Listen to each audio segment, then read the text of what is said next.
제가 이탈리아의 그 포르노 광장이라고 있어요. 이 시저가 브루투노스 너마저도 하고 이렇게 칼에 찔려 죽은 궁이 있어요. 거기 이제 구경을 이렇게 가는데 그 앞에 수박 파는 청년이 있었어요. 이탈리아 청년이.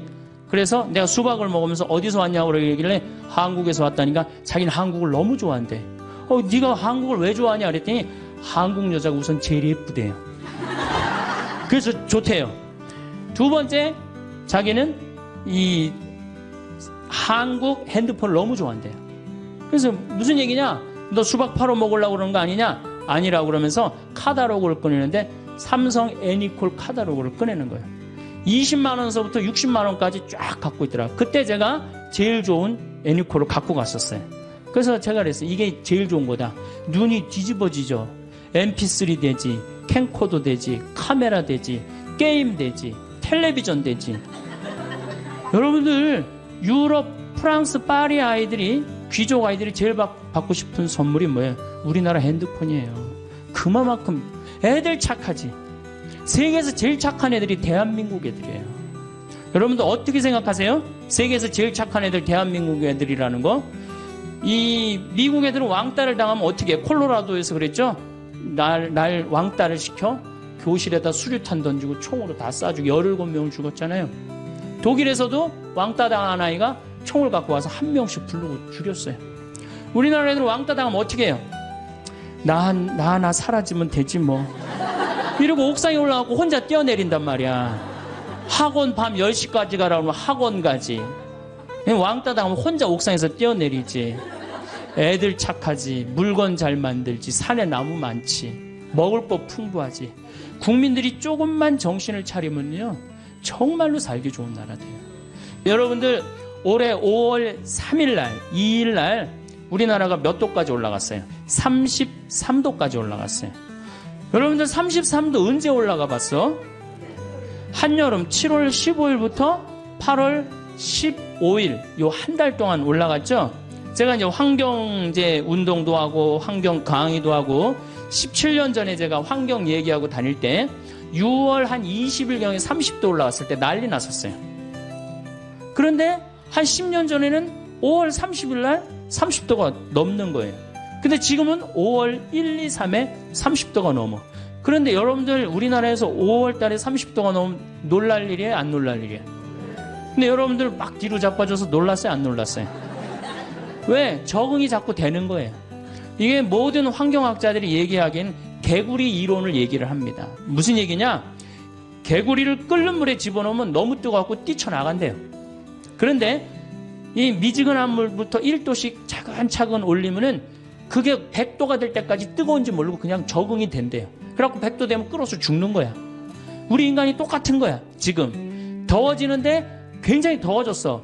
근데 자꾸 적응을 해갖고 지금 뭐 5월 2, 3일에 33도가 넘어도 아무렇지도 않고 살잖아요.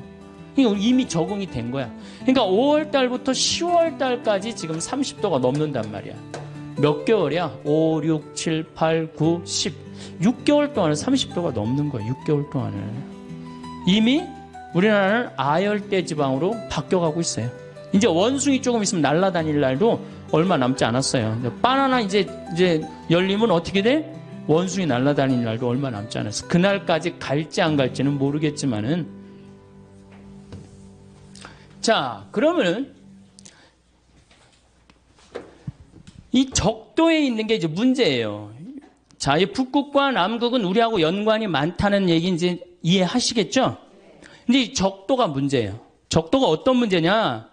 적도에 가면 바다 온도가 몇 도가 올라가냐면 31도까지 올라가요. 31도면 목욕탕 온탕 온도예요. 목욕탕. 실질적으로 저는 적도에 여러 차례 가봤어요. 가봤는데 바다에 들어가 보면은 어느 정도냐면은 한 20분 동안 바다 안에서 있질 못해요. 땀이 나서.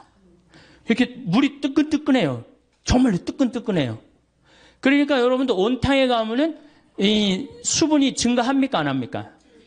온탕에 가면은 막 목욕탕 가면 수분 막 이렇게 그 거울에 막 그렇죠. 막 끼죠. 수분이 막 끼죠. 그러니까 이 적도에서 31도니까 뭐가 많이 올라가냐면 수증기가 많이 올라가는 거예요. 수증기가 막 올라가는 거예요. 수증기가 막 올라가갖고 15도 선상에, 우리는 37도에 살죠? 15도 선상에서 태풍이 발생합니다. 대서양에서 발생하는 거를 허리케인, 미국, 멕시코만에서 발생하는 걸 허리케인이라고 그러고, 태평양에서 발생하는 걸 태풍이라고 그러고, 얼마 전에 미얀마를 강타한 인도양에서 발생한 걸 사이클론이라고 해요. 똑같은 거예요. 열대성 저기압이에요. 태풍, 허리케인, 사이클론 똑같아요. 그중에 위력이 제일 센 게 뭐냐? 태풍이에요. 여러분들, 우리나라는 태풍이 자주 오는 편이 안 오는 편이에요? 거의 안 오는 편이에요. 왜? 이 태풍이 발생하면 다 어디 가서 쏟아버려요? 일본에 가서 다 쏟아버려요. 일본이 우리 거 다 막아줘요. 일본한테 고마워야 돼요. 일본 가라앉으면 안 돼요. 거기 있어줘야 돼. 그 다음에 또 누가 다 막아줘? 필리핀하고 중국이 다 막아줘요. 그래서 우리나라는 1년에 하나, 많이 오면 2개, 어떤 애는 안 옵니다. 굉장히 고마운 거죠. 우리가 이렇게 자연재해를 굉장히 안 받는 나라예요. 일본은 여러분들 지진이 1년에 몇 번 일어나요? 5,000번 일어나요. 5,000번. 근데 우리나라는 지진 거의 없잖아요. 얼마나 고마워요. 그래서 제가 대한민국 살기 좋다고 늘 말하는 거예요. 사실 지금 우리가 살고 있는 이 지구가 나이가 45억 살이에요. 45억 살인데 굉장히 긴 나이를 갖고 있죠. 그런데 이 45억 살을 먹으면서 지구 안에는 많은 생명체들이 살다가 사라지고 살다가 사라지고 그래서 5번의 대멸종을 맞이해요. 그러니까 우리 인간들이 착각하고 있는 게 있어요. 우리 인간은 영원히 지구에서 살 것 같고 앞으로도 계속 살 것 같지만은 지구 역사를 보면은 공룡 같은 경우가 1억 9천만 년을 지구에서 살다가 사라집니다. 아주 사라져요. 우리 인간도 사라질 수 있을 것 같아요? 없을 것 같아요? 사라질 수 있어요. 특히 45억 살에 인간이 왔다 간 거는 하루 24시간으로 본다면 인간이 지금 한 300만 년 산다고 보면 2초 사는 거 2초. 겨우 2초 사는데 그냥 막 굉장히 오래 사는 것처럼 막 우리가 그냥 지구에서 최고인 것처럼 그렇게 착각하고 있죠. 지금으로부터 6,500만 년 전에 공룡이 사라집니다. 한순간에 사라져요. 한순간에. 이 해성이 충돌을 해갖고 한순간에 사라져요. 근데 지금 이 순간 6번째 대멸종이 시작되고 있다고 그래요. 6번째 대멸종은 누가 시작한 거냐? 우리 인간이 시작한 거예요. 인간이. 여러분들, 우리 암이 만약에 간암이 걸렸다. 그러면 그 간암 때문에 어떻게 되죠? 인간 전체가 다 죽잖아요. 눈도 멀쩡하고 코도 멀쩡하고 귀도 멀쩡한데 간암 때문에 다른 거 어떻게 돼요? 다 죽어요. 마찬가지로 이 인간이라는 이 존재가 지구상에 딱 나타나갖고 이게 암적인 존재가 돼버렸어. 그래갖고 인간이 자꾸 여기저기를 파괴하기 시작했고 이제는 그 끝을 보이고 있어요. 여러분들 미얀마 그 사이클론 보셨죠? 거의 10만 명 정도가 죽었다고 그래요. 10만 명. 한 번에. 제가 그 여러 번 강의를 통해서 앞으로는 뭐 100명, 200명 죽는 게 문제가 아니다. 한 번 치면은 수백만 명이 죽을 슈퍼 태풍이 온다. 근데 이번에 사이클론은 대형 태풍이라고 그래요. 그러니까 슈퍼 태풍보다 한 등급 낮은 태풍이에요. 그러니까 아직도 우린 센 태풍을 못 봤어요. 그리고 여러분들 그제 중국에서 지진 보셨죠? 정말로 얼마나 우리 인간이 지금 아슬아슬하게 살고 있는 거예요. 아슬아슬하게. 산업혁명 이전에는 이산화탄소가 250ppm이었어요. 250ppm이라는 건 뭐냐면은 이 100만 개의 알갱이 중에 지금 이게 공기가 이렇게 있잖아요. 공기가 100만 알갱이 중에 이산화탄소가 250개 있는 거예요. 산업혁명 이전에. 그런데 산업혁명이 일어나고 난 다음부터 200년 동안 이산화탄소가 얼마까지 올라가냐면 380ppm까지 올라갔어요. 2006년을 기준으로 380ppm이 올라갔어요. 그런데 지난 60만 년 동안 이 지구가 빙하기도 오고 간빙기도 오고 따뜻해지기도 하고 춥기도 했는데 한 번도 300ppm을 넘은 적이 없어요. 한 번도. 그런데 지금 380ppm이 넘었다는 얘기는 뭐예요? 지금 멸망 한가운데 있다는 거예요. 근데 우리 인간이 왜 몰라요? 우리 인간이 굉장히 오래 사는 것 같지만은 어때요? 우리 사는 건 60년, 70년밖에 안 돼. 45억 년 중에 한순간에 멸망했다 그러면 100년, 200년 동안 진행되는 순간이 한순간이거든. 우리가 지금 그 한가운데 있는 거예요. 그런데 이제 이 380ppm이 됐단 말이야. 그런데 400ppm이 되면은 더 이상 날씨를 통제할 수가 없다 그래. 이미 뭐 IPCC라든가 세계 이 기후 변화 협약이라는 이런 여러 단체에서 뭐라고 그랬느냐? 이미 지구 기후는 우리의 우리의 통제를 벗어났다고 그래요. 그러면 1년에 2ppm씩 올라가는데 400ppm이 올라가려면 몇 년 올라가면 돼요? 400ppm 되려면 10년이면은 올라갈 거 아니에요. 10년. 그러니까 2016년이면 완전히 우리 통제를 벗어난다는 거예요. 그래서 2016년이면 인간을 포함한 많은 생물종들이 멸망할 수 있다는 거예요. 몇 년 남았어요? 이제 8년. 이제 8년 남았죠? 그제 우리 생태마을에서 가족 피정을 했었어요. 초등학교 1학년의 아이가 2016년에는 이제 다 망하고 없어질 거다. 그러니까 그 아이가 뭐라 그러냐면, 야, 대학 입시 안 봐도 된다. 막 그러더라고. 그러니까 걔는 지구가 망하는 것보다 대학 시험 보는 게 더 싫은 거예요. 지구가 망하는 것보다 대학 시험 보는 게 더 싫은 거예요. 어쨌든, 그러면은 이게 이산화탄소가 줄어들어야 되는데, 이산화탄소라는 건 뭐냐면 태양빛 하나 오면 하나를 붙잡고 있어요. 2개 오면 2개를 붙잡고 있고. 그러니까 태양빛을 붙잡고 있으니까 점점 지구가 뜨거워지는 거거든. 그런데 산업혁명 이전에는 250개밖에 없었는데 지금은 380개란 말이야. 그러니까 태양빛 붙잡는 게 몇 개가 늘은 거예요? 130개가 늘어난 거 아니에요. 그런데 지금 이제 400ppm이 되면은 150개로 늘어나는 거예요. 그러니까 태양빛이 점점 더 지구에 가득하니까 지구는 뜨거워질 수밖에 없죠.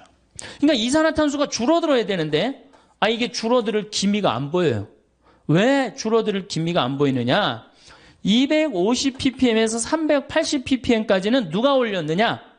미국, 일본, 유럽 선진국들이 올렸단 말이야. 근데 그 인구가 얼마냐면 7억 명이야. 근데 이제 380ppm에서 400ppm이 될 때 누가 올리느냐? 브라질, 러시아, 인도, 차이나 이 네 나라가 보통 올리는 게 아니에요. 이걸 유식한 말로 브릭스 4개국이라고 그래요. 그럼 브라질이 인구가 얼마냐? 여긴 7억인데 브라질이 1억 8천. 러시아가 얼마냐? 1억 6천. 인도가 얼마냐? 11억. 중국이 얼마냐? 13억. 그러니까 27억 명이 이제 석탄, 석유를 태워 없애는 거예요. 여러분 이산화탄소가 줄어들겠어요? 늘어나겠어요?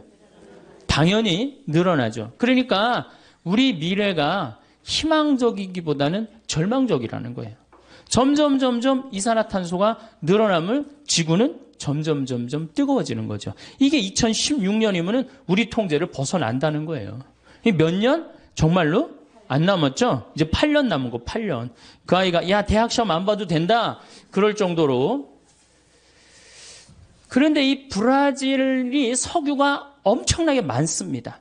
새로 또 330억 배럴이 발견이 돼요. 지금. 그래갖고 거의 세계 2위, 3위를 브라질이 다투고 있어요. 그 다음에 러시아도 석유가 굉장히 많고, 중국도 석유가 많아요. 인도만 석유가 좀 부족해요. 어쨌든 이 네 나라가 태워 없애니까 이산화탄소가 점점 늘어나요. 이거 얼마나 뜨거우냐? 작년에 여러분들 북극이 캐나다 퀸즈 대학이라는 곳에서 연구를 했는데 북극의 온도가 몇 도까지 올라가느냐 하면은 아무리 많이 올라가야 5도 올라가는 데인데 몇 도 올라갔냐면 작년에 22도 올라갔어요. 22도. 그러니까 여러분 한번 생각해 보세요. 북극의 얼음이 막 녹을 것 같아, 안 녹을 것 같아요? 그래서 작년에 3분의 1이 녹았어요.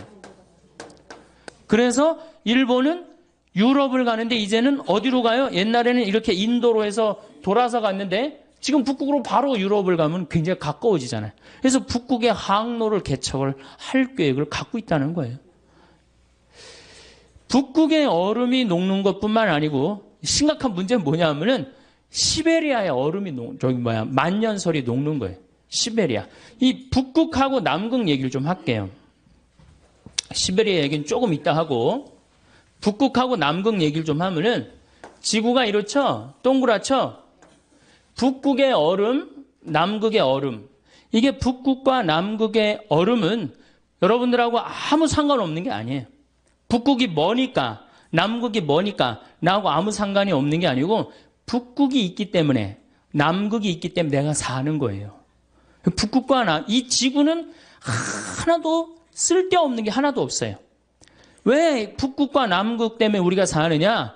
북극의 흰 설원, 남극의 흰 설원은 태양빛을 어떻게 해주죠? 반사시켜줘요. 여러분들 여름에 흰 옷 입으면 어때요? 시원하죠?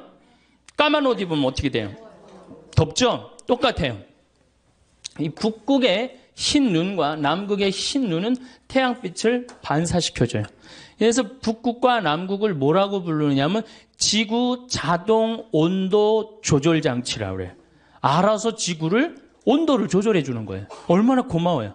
근데 이게 다 녹아 없어졌어. 그래갖고 까만 땅이 나와. 남극도 자꾸 녹아 없어요. 까만 땅이 나와. 그럼 태양열을 어떻게 해요? 그대로 받아들이는 거예요. 그러니까 온도가 완전히 급상승을 하는 거예요. 지금 급상승을 하고 있고 실질적으로 다 녹아 없어져요. 다 녹아 없어져. 근데 이 시베리아가 또 굉장히 넓은 흰 설원이에요. 근데 이 시베리아가 지금 녹아갖고 어떻게 돼? 까만 땅이 나오는 거예요. 그래서 여러분들 땅 투기하고 싶으면 어디다 하면 제일 좋아요? 시베리아 하면 제일 좋아요. 왜냐하면 지금 다 초지로 바뀐대. 그래갖고 앞으로 2030년에 세계에서 제일 살기 좋은 나라 러시아가 된다는 거예요. 러시아. 그러니까 이제 쓸데없이 뭐 강남, 강북 이런 데다 땅 투기하지 말고 헬려면 제대로 하세요. 좀 세게. 어디다 해? 시베리아. 지금 러시아는 많이 오픈을 하고 있어요. 예, 오라고. 우리나라로 와서 농사도 지라고 그러고.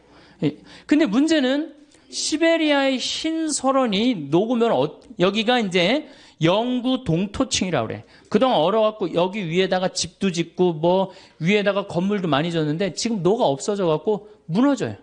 그런데 여기 흰 눈 밑에 뭐가 들어있느냐? 동물 썩은 게 잔뜩 들어있어요. 식물 썩은 게, 나무 썩은 게 잔뜩 들어있는데 그걸 뭐라고 그러냐면은 메탄이라고 그래요. 메탄. 근데 이산화탄소는 메탄을 하나 붙잡는데 메탄은 태양열을 20개 붙잡아요. 이 메탄이 얼마가 여기 저장되어 있느냐? 5천억 톤이 저장되어 있어요. 5천억 톤. 그러니까 이게 또 막 올라오면은 작년에도 거기 이렇게 녹은 데다가 불을 이렇게 대니까 메탄이 여러분들 소, 방구 이런 거잖아요. 그게 불이 타더라고요. 그만큼 메탄이 많은 거예요. 그러니까 이게 희망적인 것보다는 절망적인 게 더 많은 거지. 세계에서 제일 살기 좋은 나라 어느 나라예요? 대한민국. 예. 대한민국. 여러분들 음식점에 가면은 물 공짜로 주는 나라 어느 나라밖에 없어요? 대한민국밖에 없어요. 내가 이 물 공짜로 먹고 더 달라고 그러면 더 주는 나라? 대한민국밖에 없어요. 세계 어딜 가도 물 공짜로 주는 나라 아무 데도 없어요. 다 사 먹어야 돼. 밥 먹고 커피 공짜로 주는 나라는 완전 대한민국밖에 없어요. 태풍도 안 오지, 지진도 없지, 물 공짜로 주지, 커피 공짜로 주지. 정말로 너무너무 살기 좋은 나라죠. 예. 자, 그러면 이게 이제 수증기가 많이 생겨갖고 태풍이 발생을 합니다. 그럼 태풍은 올라오면 올라올수록 바닷물이 차기 때문에 약해져요. 그런데 이 문제는 제주도 앞바다까지 30도까지 올라간단 말이에요. 그러니까 올라오면서 태풍이 약해지는 게 아니라 수증기 공급을 어떻게 해요?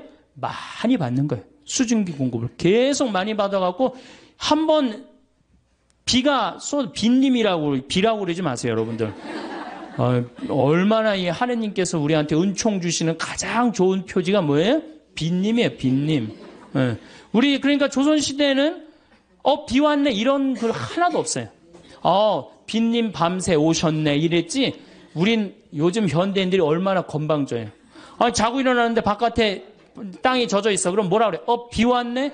너무 건방진 거예요. 뭐라 그래야 돼? 빈님 오셨네. 감사하는 마음 지녀야 돼. 자, 여기 이제 막 태풍이 올라옵니다. 약해지는 게 아니고 점점 많은 수분을 갖고 와요. 여러분들 2006년에 제가 살던 평창에 물폭탄 터진 거 아시죠? 예, 그 진부, 봉평, 평창 이 뚝이 200개가 터졌어요. 정말로 엄청나게 와서 한 1,500mm 왔어요. 근데 작년에는 제주도에 거의 또 1,500mm 왔어요. 그러니까 요즘은 작년에 제가 살던 평창에 이틀에 한 번씩 150mm, 200mm, 150mm, 200mm 왔어요. 정말 엄청나게 왔죠. 근데 우리나라는 사실은 이렇게 엄청나게 비가 와도 이렇게 자연재해를 받습니까? 안 받습니까? 거의 안 받아요. 요건 제가 둘째 시간 때 말씀을 왜 거의 안 받는 나라냐면은 저 나무 때문에 그래요. 산에 나무가 저렇게 많은 나라는 세계에서 우리나라밖에 없어요. 물론 일본이 산에 나무가 많아요. 근데 아까 말씀드렸듯이 지진이 1년에 5,000번 일어나는 나라예요. 근데 우리나라는 산에 유엔에서 공식적으로 발표를 합니다. 개발도상 국가 중에서 30년 만에 녹화 사업을 완전히 끝낸 나라는 대한민국밖에 없다고. 대단한 거예요. 지금 60대, 70대 되신 우리 어머니, 아버지 세대가 대단한 일을 한 거예요. 물론 박정희 정권도 뭐 못한 일도 많지만은 그 녹화 사업 하나 성공해낸 건 대단하게 우리한테 큰 선물을 준 거예요. 그래서 정말 여러분들 이렇게 산을 봐도 굉장히 고마워해야 돼. 내가 이 둘째 시간 때 왜 고마운지 여러분들한테 자세히 설명을 하겠습니다. 자, 이제 와갖고 이게 약해져야 되는데 강해지는 거예요. 태풍이. 태풍은 소형 태풍, 중형 태풍, 대형 태풍, 초대형 태풍 이렇게 있어요.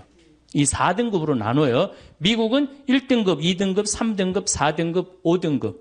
카트리나가 4등급에서 5등급으로 갔다가 다시 4등급으로서 떨어지면서 뉴올리언즈를 강타한 거예요. 강타했는데도 순식간에 수천 명, 도시 전체를 날려버렸죠. 근데 이제는 무슨 태풍이 오느냐? 슈퍼 태풍이 온다는 거예요. 이거는 한 번 오면요 700만 명을 한 번에 죽일 수 있다는 거예요. 여러분들 이번에 미얀마 위성 사진을 찍은 걸 보니까 해안선이 없어져 버렸어요. 해안선이. 이 슈퍼 태풍은 오면은 한 번에 얼마나 밀고 오느냐 하면은 30m 파도 높이로 밀고 와요. 그럼 10층짜리 아파트는 다 덮치고 지나간다는 거예요. 그런데 참 우리나라 사람들은 난 놀라운 일이 있어요.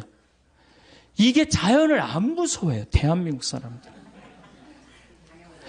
중국이나 미국만 하더라도 이 태풍이나 허리케인이 온다 그러면 그 직접 지나가는 길은 어떻게 해요? 전부 다 대피시켜요. 대한민국 여러분들 태풍 오니까 피신하라는 얘기 들어본 적 있어요? 한 번도 없죠. 우리는 절대 안 무서워해요. 대한민국 사람들이 어떤 사람들인데 그걸 무서워해요. 태풍 매미가 왔을 때도 마산을 스쳐서 지나갔어요. 제대로 친 것도 아니고 스쳐서 지나갔는데도 우리나라 사람들은 태풍이 온다는데요. 이게 바다야. 저기서 막 태풍이 와. 그럼 도로가 있는데 여기 되게 이렇게 노래방도 있고 그렇잖아요. 그 태풍 온다는데 그날 저녁 지하에서 노래방에서 노래했어요. 그러니까 5m 파도가 들이닥쳐갖고 노래방에 있던 친구들이 다 죽었잖아요. 이 대단한 거죠. 절대 안 무서워해 자연을. 그래서 우리나라 이름이 뭔지 아세요? 대한민국이에요. 대한민국.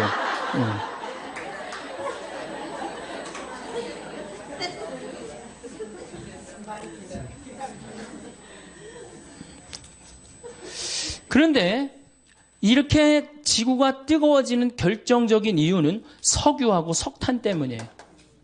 그렇죠? 석유하고 석탄을 너무 많이 떼갖고 지금 우리가 이렇게 뜨거워지고 있는 거예요. 근데 우리나라는 석유하고 석탄이 납니까? 안 납니까? 안 나죠? 근데 우리나라 사람들은요, 우리 자신이 산유국인 줄 알고 살아요. 우리나라 사람들 석유 쓰는 걸 보면요, 내가 산유국인 양 써요. 우리나라가 에너지 사용량이 100이면은 OECD 국가는 72를 씁니다. OECD 국가, 경제개발협력기구 국가들은 일본은 35를 써요. 독일이 85, 미국이 75, 프랑스가 81, 우리나라는 100을 써요. 그러니까 얼마나 많이 에너지를 쓰는 거예요. 겨울에 보면 나는 겨울철에 제일 꼴보기 싫은 사람이 누구냐면 반팔 입고 돌아다니는 여자들. 제일 꼴보기 싫어요. 방에 보일러 떼놔갖고 너무 더워갖고 어떻게 하는 거야? 반팔 입고. 여러분들 유럽에 가보면요, 겨울에 다 어떻게 하고 있어요? 다 옷 입고 담요 다 덮고 있어요. 온도 안 올립니다. 에너지 절약한다고. 독일은요, 우리나라하고 똑같이 석유가 한 방울도 안 나요. 독일은. 그래서 70년대 오일 쇼크를 받고 독일이 내린 결론이 뭐냐? 에너지 절약이에요. 우리는 절약해야 된다. 그래갖고 이 독일이 얼마만큼 절약을 했냐면 에너지의 45%까지 절약을 해요. 우리나라도 지금 에너지 절약에 들어가면은 그렇게 충분히 할 수 있어요. 근데 우리나라 사람 지금 정신을 내가 보니까 못 차려. 독일은 차가 막혀. 그럼 어떻게 하냐면 다 시동 끄고 내립니다. 시동을 끄고 다 내리고 그냥 밀고 가요. 대화하면서. 석유 아낀다고. 근데 우리는 차 막히면 어떻게 해요? 에어컨 켜놓고 차 안에서 꼼짝 안 하고 있잖아요. 그 수많은 차들이 그냥 저기 영동고속도로, 경부고속도로, 무슨 뭐 서해안고속도로 꽉 채우고. 생각을 해보세요. 이 조그만 나라에 자동차가 1600만 대가 있어요. 1600만 대. 지금 중국이 얼마냐? 3000만 대밖에 없어요. 13억이 3000만 대를 쓰는데 4500만이 1600만 대를 써요. 그래도 잘 먹고 잘 사는 거 보면 신기하지 않아요? 저는 신비해요, 신비. 대한민국이 이렇게 넉넉하게 먹고 사는 거 신비해요. 그 다음에 밤에 나가보면요. 내가 서울에 오면 정신을 못 차려요. 밤에 밤강에 오면은요. 이건 라스베가스 저리 가라요. 번쩍번쩍해요. 여러분들 제가 유럽에 여러 번 가봤는데 유럽에 가보면 밤이 깜깜해요. 다 그 시간에 뭐예요? 다 집에 들어가 있어요. 우리나라는 밤만 되면 다 나와. 밤만 되면 다 나와갖고 그냥 그 밤새. 그리고 여러분들 그 도시의 그 유럽의 밤, 파리의 밤, 뭐 로마의 밤은 어두컴컴해요. 진짜로 어두컴컴해. 근데 우리는 내가 그 사당동 요새 강의 그쪽에 많이 나가는데 그 사당동 거기 보면요. 번쩍번쩍번쩍해요. 낮인지 밤인지. 그러니까 우리가 산유국인 줄 알고 산다니까. 여름에는 에어컨을 너무 많이 떼갖고 어떻게 해요? 냉방병에 걸리고. 겨울에는 너무 뜨겁게 해서 반팔 입고 다니고. 이 제정신이에요? 제정신 아니에요? 이 제정신 아닙니다. 우리나라 사람들이요. 정말로 정신 차려야 돼요. 지금 우리가 다른 거에 신경 쓸 게 아니에요. 석유가 여러분들 2000년에 겨우 얼마였냐? 18달러였어요. 18달러. 1배럴에. 1배럴이라고 그러면은 159리터야. 159리터면 여러분들 이렇게 드럼통이라고 그러죠? 드럼통. 그거 한 통이에요. 그게 18달러야. 작년 9월에 몇 달러냐? 80달러야. 오늘 보니까 126달러야. 우리나라는 140달러가 넘었으면 우리나라 경제 못 견딥니다.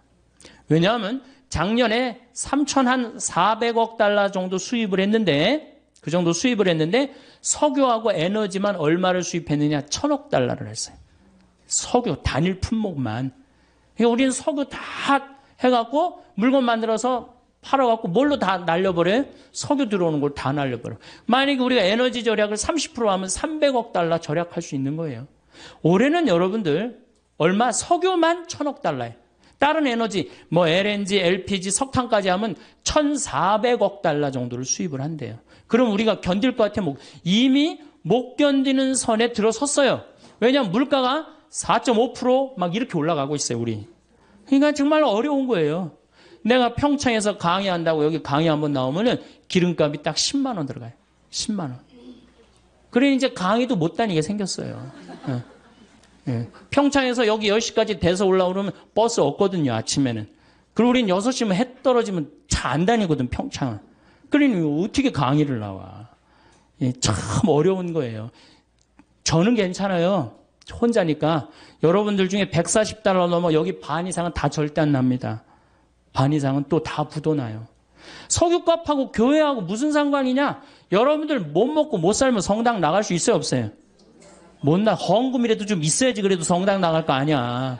헌금도 없는데 어떻게 성당을 나가. 그러니까 이 석유값 이거 떨어뜨려야 되기도 하지만 우리는 석유가 없기 때문에 방법 못밖에 없어요? 절약밖에 없어요. 근데 우리는 온 천지에 불 다 켜놓고 그냥 밤에 그냥 네온사인 번쩍번쩍하고 먹긴 또 얼마나 먹어요. 내가 일본에 가갖고 회 정식을 먹는데 회가 딱 2첩 나왔어요. 그래갖고 이제 2첩을 딱 먹고 기다리고 있었어요. 나올 줄 알고. 난 이게 애퍼타이저인 줄 알았어요. 그래갖고 하도 안 나오길래 가이드한테 야, 왜 회 정식 시켰는데 안 나오냐 그러니까 아까 먹었지 않느냐고 그러더라고요. 우리나라는 어때요? 횟집에 가면은 일단 가면 뭐가 나와요? 소라 나오지, 해삼 나오지, 멍게 나오지, 오징어 썰어 좀 내보내지, 거기다가 개불, 또 괜찮은 집은 저기 뭐예요? 전복까지. 회 나오기 전에 벌써 배불러. 그래갖고 이제 회가 나오면 어떻게 나와? 이만한 접시에 가득 나옵니다. 가득. 그럼 그걸 또 고통스럽지만 그걸 다 먹어. 아, 그리고 끝났는 줄 알았더니 뭐 나와요? 매운탕 또 나오잖아, 매운탕. 여러분들, 정말로 우리나라 사람들이요, 잘 먹고 잘 사는 거예요. 나는 우리나라가 못 먹고 못 산다고 그러는 게 이해가 안 가요. 물론 못 먹고 못 사는 층이 있어요. 그러나 국민의 대부분은 뭐예요? 내가 보기엔 과하게 잘 먹어요. 국민의 대부분은. 그래서 우리나라가 음식 쓰레기가 1년에 얼마가 나가냐면 17조 원이 음식 쓰레기로 나가요. 170억 달러가 음식 쓰레기로 나간다. 이게 북한 주민 30년 먹여 살릴 거를 1년에 음식 쓰레기로 날려버리는 거예요. 여기 다 주부시잖아요. 냉장고에 버리는 거 얼마나 많아요? 솔직히 많죠? 또 내가 외식을 하러 나가면 어때요? 먹는 반찬보다 안 먹는 반찬이 훨씬 많아요. 그게 다 쓰레기로 나가는 거예요. 다 쓰레기로 나가는 거예요. 지금 아무것도 없으면서 석유도 없고 석탄도 없고 그렇다고 식량이 많으냐? 식량도 없고. 그 식량 얘기는 내가 다음 시간에 이제 하겠지만은 여러분들 미국이 왜 이라크를 침략했어요? 그래, 누구나 다 석유로 알고 있어요. 석유 때문이에요. 텍사스에서는 1배럴을 뽑아내기 위해서 관정을 합니다. 뚫는데 돈이 얼마가 들어가느냐? 1배럴 뽑아내는데 17달러 들어가요. 근데 이라크에서는 1배럴을 뽑는데 얼마가 들어가느냐? 1달러 들어요. 1달러. 비용이. 그러니까 이라크는 빨대만 꽂으면 다 나온다는 거예요. 탐이 나겠어요? 안 나겠어요? 탐이 납니다. 러시아는 어느 나라를 포기하지 않느냐? 체첸이라는 나라를 포기하지 않아요. 왜냐하면 체첸이 그렇게 큰 나라가 아니에요. 한 50만이 사는데 그 나라 전체의 석유가 다 나요. 그러니까 막 테러, 초등학교 애들 몇백 명 죽이고 테러 했었잖아요. 몇 년 전에. 그래도 러시아 눈도 껌떡하지 않아요. 왜? 석유가 있으니까. 이미 세계는 석유 전쟁에 들어가 있어요. 그리고 이 석유는 지금 126달러, 심하게는 200달러까지 뛴대요. 그럼 우리나라 어떻게 할 거야? 지금 소 갖고 그냥 난리치고 그냥 눈 자고 나면 소, 또 자고 나면 소 얘기하는데 소 얘기할 때가 아니에요, 지금. 석유 126달러 뛰는 게 문제예요. 그래, 석유는, 소는 안 먹으면 되지, 소는. 그리고 여러분들, 소 얘기 나왔으니까 소 얘기 좀 하면은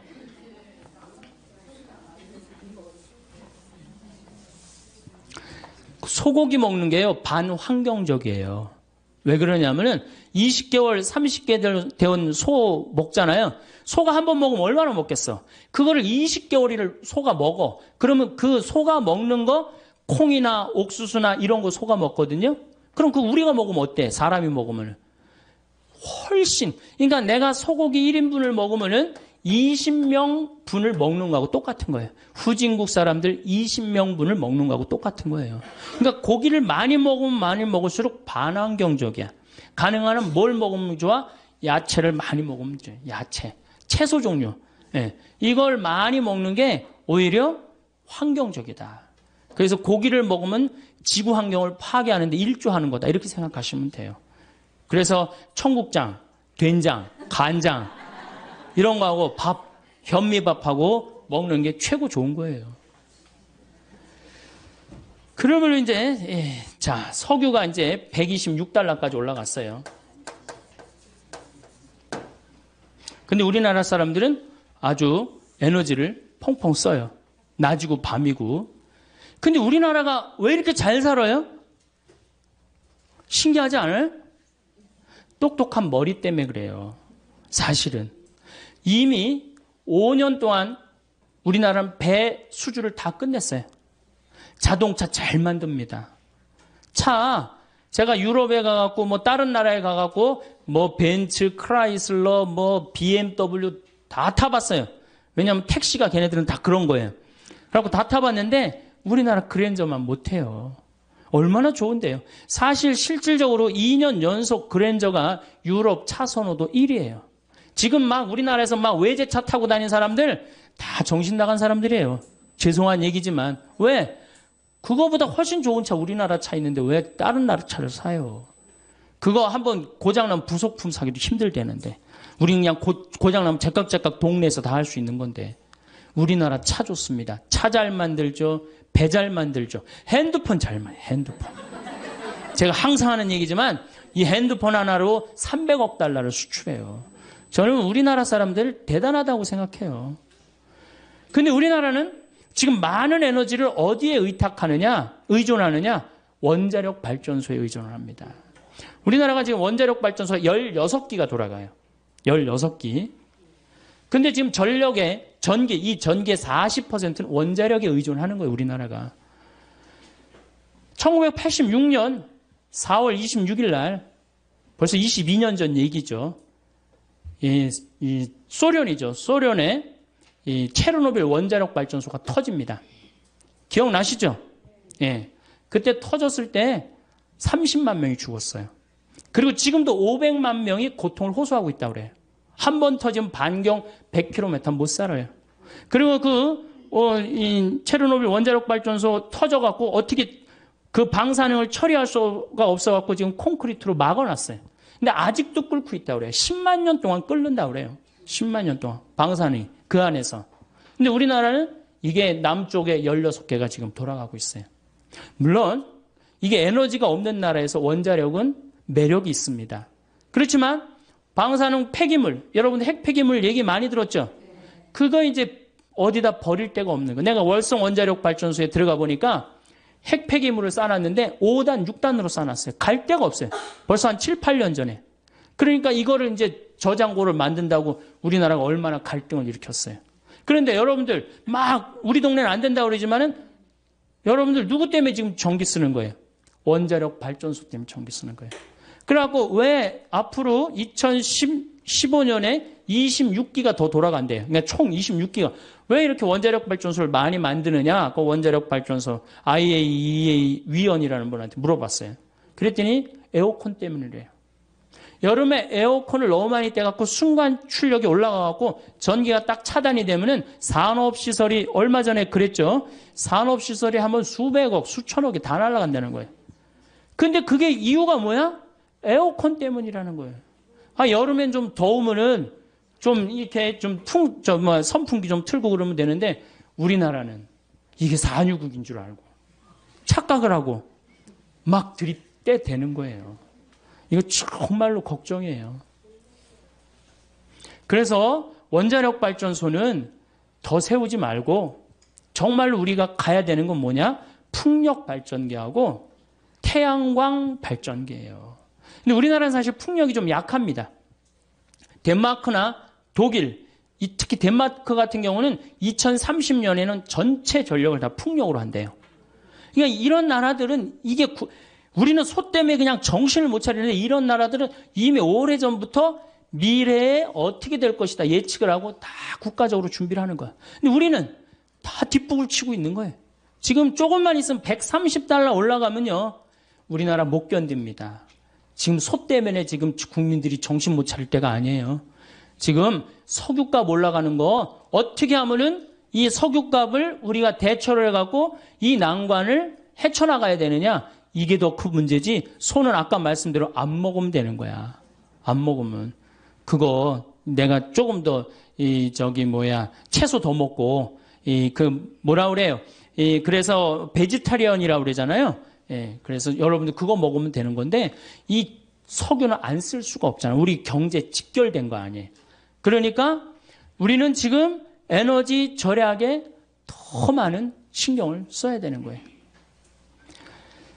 그래서 태양광이나 풍력을 하는데 제가 태양광을 우리 생태마을에 20kW, 풍력을 30kW 설치를 해놔서 50kW. 근데 태양광은 잘 됩니다. 우리보다 우리는 한 1년에 220일 정도 햇빛이 내리쬐는데 독일은 150일밖에 없어요. 근데 독일의 프라이부르크라는 그 환경 도시를 가보니까 도시 전체 지붕에 태양광을 얹었어요. 그 도시는 태양광으로만 움직이는 도시예요. 너무너무 부럽더라고요. 우리도 충분히 그럴 수 있는데 내가 보기에는 우리가 밤에 나가고 술 먹고 밤에 밤새 이렇게 막 네온 사인 켜놓고 그 돈만 아껴도 어때요? 충분히 할 수 있어요.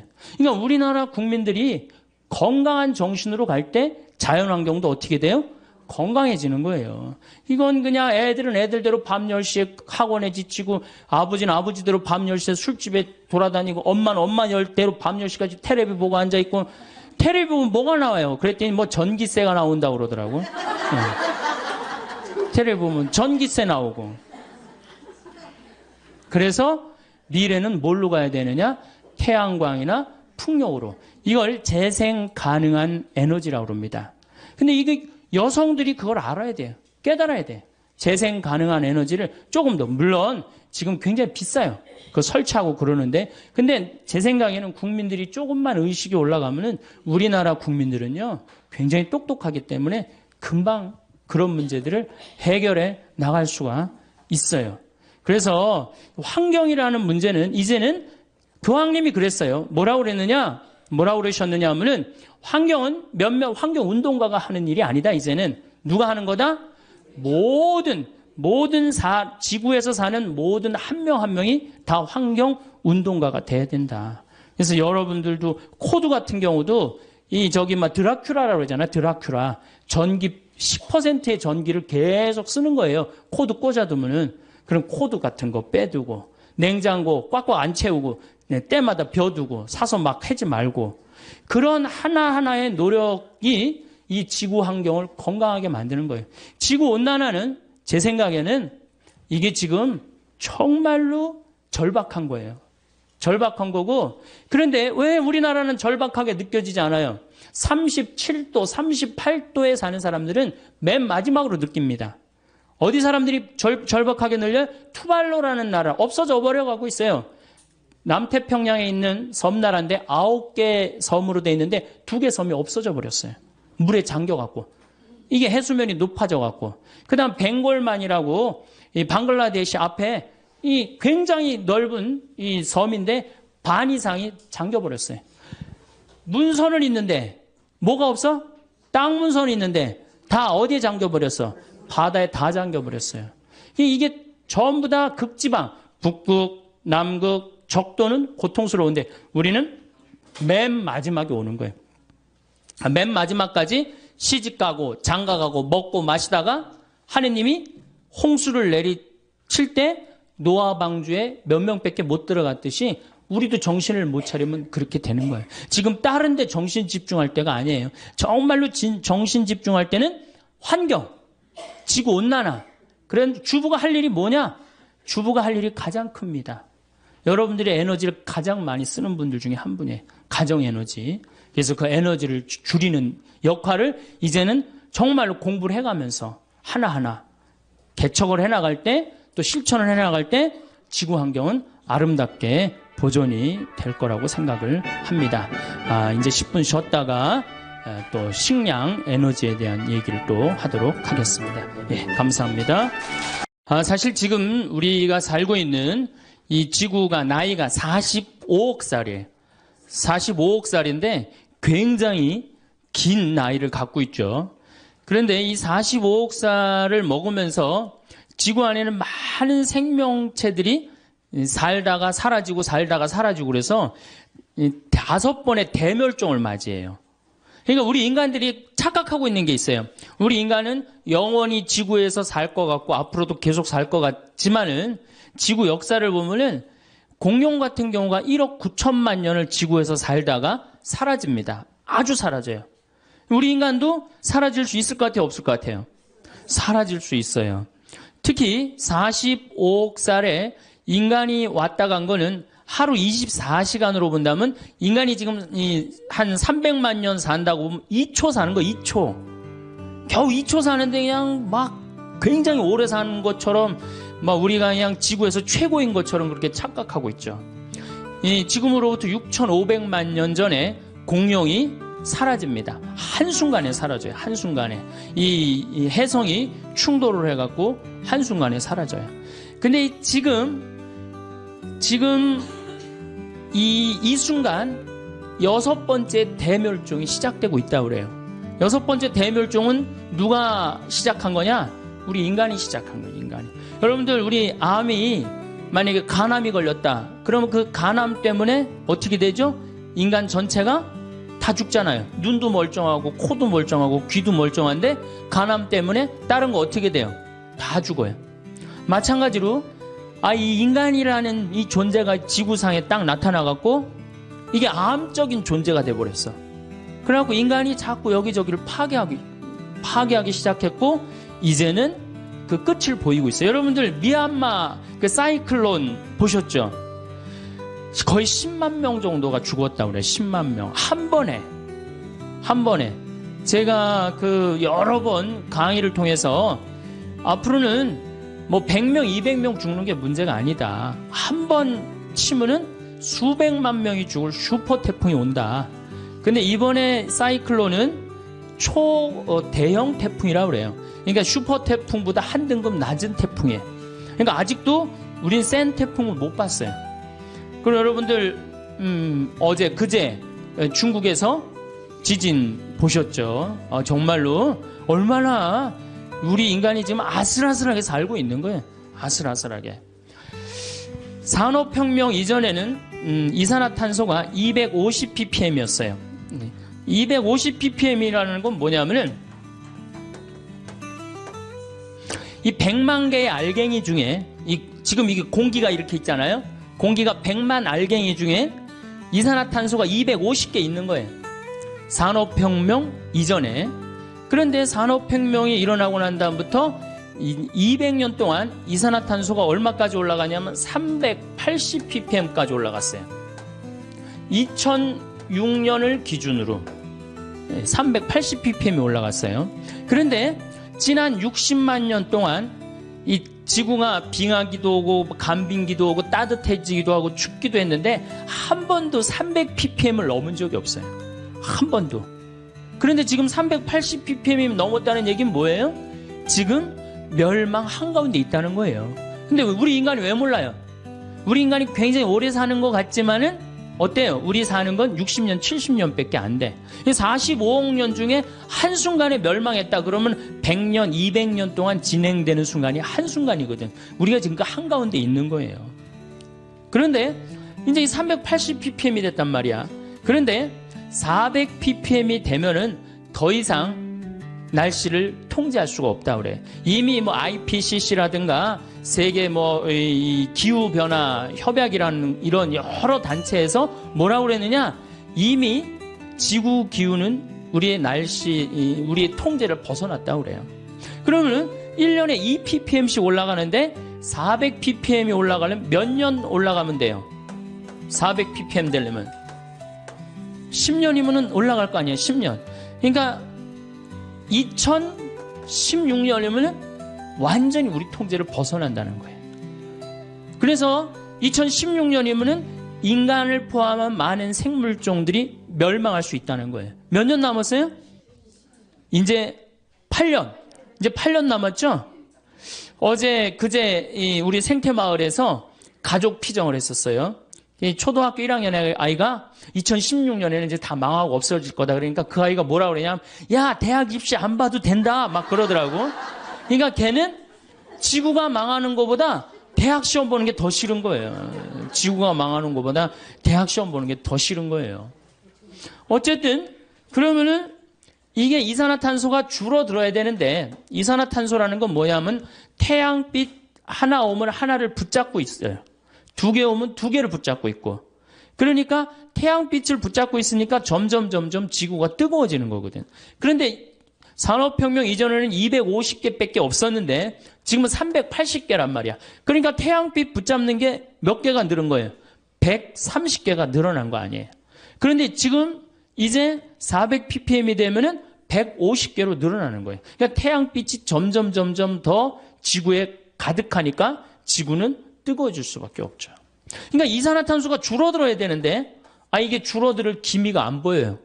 왜 줄어들 기미가 안 보이느냐?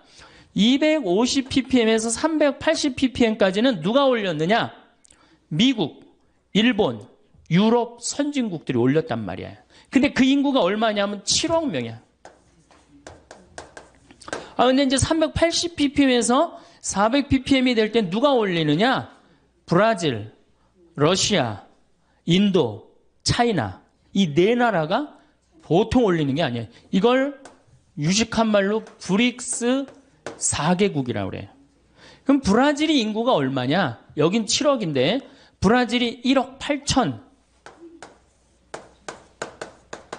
러시아가 얼마냐? 1억 6천. 인도가 얼마냐? 11억. 중국이 얼마냐? 13억. 그러니까 27억 명이 이제 석탄, 석유를 태워 없애는 거예요. 여러분, 이산화탄소가 줄어들겠어요? 늘어나겠어요? 당연히 늘어나죠. 그러니까 우리 미래가 희망적이기보다는 절망적이라는 거예요. 점점 이산화탄소가 늘어나면 지구는 점점 뜨거워지는 거죠. 이게 2016년이면 우리 통제를 벗어난다는 거예요. 몇 년? 정말로 안 남았죠? 이제 8년 남은 거, 8년. 그 아이가, 야, 대학 시험 안 봐도 된다. 그럴 정도로. 그런데 이 브라질이 석유가 엄청나게 많습니다. 새로 또 330억 배럴이 발견이 돼요. 지금. 그래갖고 거의 세계 2위, 3위를 브라질이 다투고 있어요. 그 다음에 러시아도 석유가 굉장히 많고, 중국도 석유가 많아요. 인도만 석유가 좀 부족해요. 어쨌든 이 네 나라가 태워 없애니까 이산화탄소가 점점 늘어나요. 이거 얼마나 뜨거우냐? 작년에 여러분들 북극이 캐나다 퀸즈 대학이라는 곳에서 연구를 했는데, 북극의 온도가 몇 도까지 올라가느냐 하면은 아무리 많이 올라가야 5도 올라가는 데인데 몇 도 올라가냐면 작년에 22도 올라갔어요. 22도. 그러니까 여러분 한번 생각해 보세요. 북극의 얼음이 막 녹을 것 같아, 안 녹을 것 같아요? 그래서 작년에 3분의 1이 녹았어요. 그래서 일본은 유럽을 가는데 이제는 어디로 가요? 옛날에는 이렇게 인도로 해서 돌아서 갔는데 지금 북극으로 바로 유럽을 가면 굉장히 가까워지잖아요. 그래서 북극의 항로를 개척을 할 계획을 갖고 있다는 거예요. 북극의 얼음이 녹는 것뿐만 아니고 심각한 문제는 뭐냐면은 시베리아의 얼음이 만년설이 녹는 거예요. 시베리아. 이 북극하고 남극 얘기를 좀 할게요. 시베리아 얘기는 조금 이따 하고, 북극하고 남극 얘기를 좀 하면은 지구가 이렇죠? 동그랗죠? 북극의 얼음, 남극의 얼음. 이게 북극과 남극의 얼음은 여러분들하고 아무 상관없는 게 아니에요. 북극이 머니까, 남극이 머니까 나하고 아무 상관이 없는 게 아니고 북극이 있기 때문에, 남극이 있기 때문에 내가 사는 거예요. 북극과 이 지구는 하나도 쓸데없는 게 하나도 없어요. 왜 북극과 남극 때문에 우리가 사느냐? 북극의 흰설원, 남극의 흰설원은 태양빛을 어떻게 해주죠? 반사시켜줘요. 여러분들 여름에 흰 옷 입으면 어때요? 시원하죠? 까만 옷 입으면 어떻게 돼요? 덥죠? 똑같아요. 이 북극의 흰 눈과 남극의 흰 눈은 태양빛을 반사시켜줘요. 그래서 북극과 남극을 뭐라고 부르느냐면 지구 자동 온도 조절 장치라고 그래요. 알아서 지구를 온도를 조절해 주는 거예요. 얼마나 고마워요. 근데 이게 다 녹아 없어졌어. 그래갖고 까만 땅이 나와. 남극도 자꾸 녹아 없어요. 까만 땅이 나와. 그럼 태양열을 어떻게 해요? 그대로 받아들이는 거예요. 그러니까 온도가 완전히 급상승을 하는 거예요. 지금 급상승을 하고 있고 실질적으로 다 녹아 없어져요. 다 녹아 없어져. 근데 이 시베리아가 또 굉장히 넓은 흰 설원이에요. 근데 이 시베리아가 지금 녹아갖고 어떻게 돼? 까만 땅이 나오는 거예요. 그래서 여러분들 땅 투기 하고 싶으면 어디다 하면 제일 좋아요? 시베리아 하면 제일 좋아요. 왜냐하면 지금 다 초지로 바뀐대. 그래갖고 앞으로 2030년에 세계에서 제일 살기 좋은 나라 러시아가 된다는 거예요. 러시아. 그러니까 이제 쓸데없이 뭐 강남, 강북 이런 데다 땅 투기하지 말고 하려면 제대로 하세요. 좀 세게. 어디다 해? 시베리아. 지금 러시아는 많이 오픈을 하고 있어요. 예, 오라고. 우리나라로 와서 농사도 지라고 그러고. 예. 근데 문제는 시베리아의 흰설원이 녹으면 여기가 이제 영구 동토층이라고 그래. 그동안 얼어갖고 여기 위에다가 집도 짓고 뭐 위에다가 건물도 많이 졌는데 지금 녹아 없어져갖고 무너져요. 그런데 여기 흰 눈 밑에 뭐가 들어있느냐? 동물 썩은 게 잔뜩 들어있어요. 식물 썩은 게, 나무 썩은 게 잔뜩 들어있는데 그걸 뭐라고 그러냐면은 메탄이라고 그래요. 메탄. 근데 이산화탄소는 메탄을 하나 붙잡는데 메탄은 태양열을 20개 붙잡아요. 이 메탄이 얼마가 여기 저장되어 있느냐? 5천억 톤이 저장되어 있어요. 5천억 톤. 그러니까 이게 또 막 올라오면은 작년에도 거기 이렇게 녹은 데다가 불을 이렇게 대니까 메탄이 여러분들 소, 방구 이런 거잖아요. 그게 불이 타더라고요. 그만큼 메탄이 많은 거예요. 그러니까 이게 희망적인 것보다는 절망적인 게 더 많은 거지. 세계에서 제일 살기 좋은 나라 어느 나라예요? 대한민국. 예. 대한민국. 여러분들 음식점에 가면은 물 공짜로 주는 나라 어느 나라밖에 없어요? 대한민국밖에 없어요. 내가 이 물 공짜로 먹고 더 달라고 그러면 더 주는 나라? 대한민국밖에 없어요. 세계 어딜 가도 물 공짜로 주는 나라 아무 데도 없어요. 다 사 먹어야 돼. 밥 먹고 커피 공짜로 주는 나라는 완전 대한민국밖에 없어요. 태풍도 안 오지, 지진도 없지, 물 공짜로 주지, 커피 공짜로 주지. 정말로 너무너무 살기 좋은 나라죠. 예. 자, 그러면 이게 이제 수증기가 많이 생겨갖고 태풍이 발생을 합니다. 그럼 태풍은 올라오면 올라올수록 바닷물이 차기 때문에 약해져요. 그런데 이 문제는 제주도 앞바다까지 30도까지 올라간단 말이에요. 그러니까 올라오면서 태풍이 약해지는 게 아니라 수증기 공급을 어떻게 해요? 많이 받는 거예요. 수증기 공급을 계속 많이 받아갖고 한번 비가 빈님이라고 비라고 그러지 마세요, 여러분들. 얼마나 이 하느님께서 우리한테 은총 주시는 가장 좋은 표지가 뭐예요? 빈님이에요, 빈님. 예. 우리 그러니까 조선시대에는 비 왔네 이런 글 하나도 없어요. 빈님 밤새 오셨네 이랬지. 우린 요즘 현대인들이 얼마나 건방져요. 자고 일어나는데 바깥에 땅이 젖어 있어. 그럼 뭐라 그래? 비 왔네? 너무 건방진 거예요. 뭐라 그래야 돼? 빈님 오셨네. 감사하는 마음 지녀야 돼. 자, 여기 이제 막 태풍이 올라옵니다. 약해지는 게 아니고 점점 많은 수분을 갖고 와요. 여러분들 2006년에 제가 살던 평창에 물폭탄 터진 거 아시죠? 예, 그 진부, 봉평, 평창 이 뚝이 200개가 터졌어요. 정말로 엄청나게 와서 한 1,500mm 왔어요. 근데 작년에는 제주도에 거의 또 1,500mm 왔어요. 그러니까 요즘은 작년에 제가 살던 평창에 이틀에 한 번씩 150mm, 200mm, 150mm, 200mm 왔어요. 정말 엄청나게 왔죠. 근데 우리나라는 사실은 이렇게 엄청나게 비가 와도 이렇게 자연재해를 받습니까? 안 받습니까?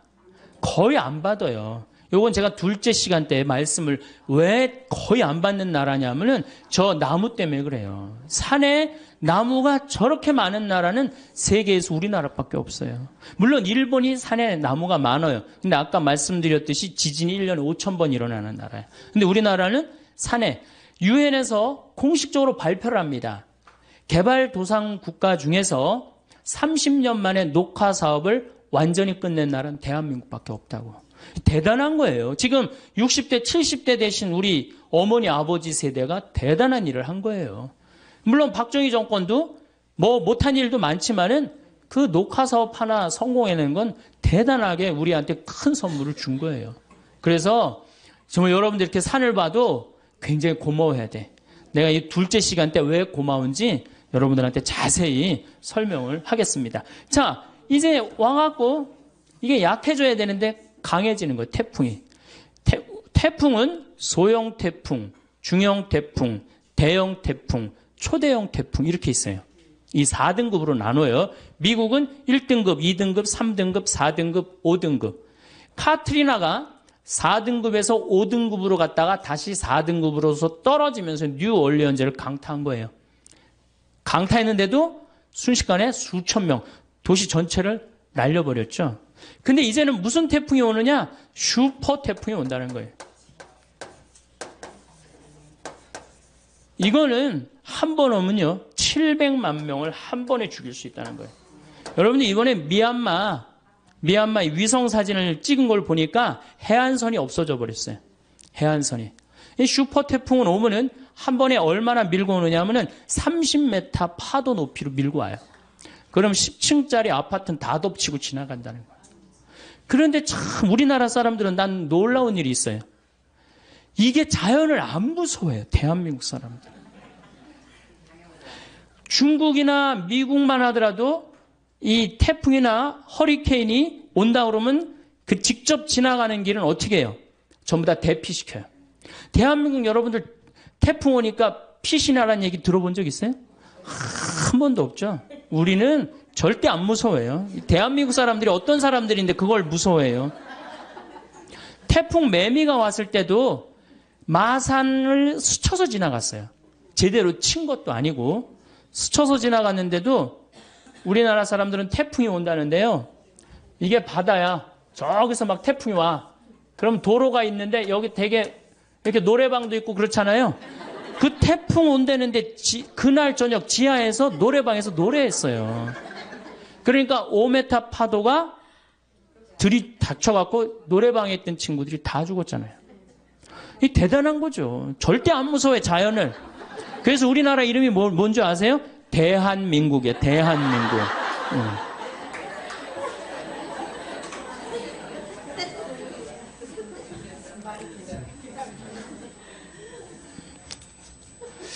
그런데 이렇게 지구가 뜨거워지는 결정적인 이유는 석유하고 석탄 때문이에요.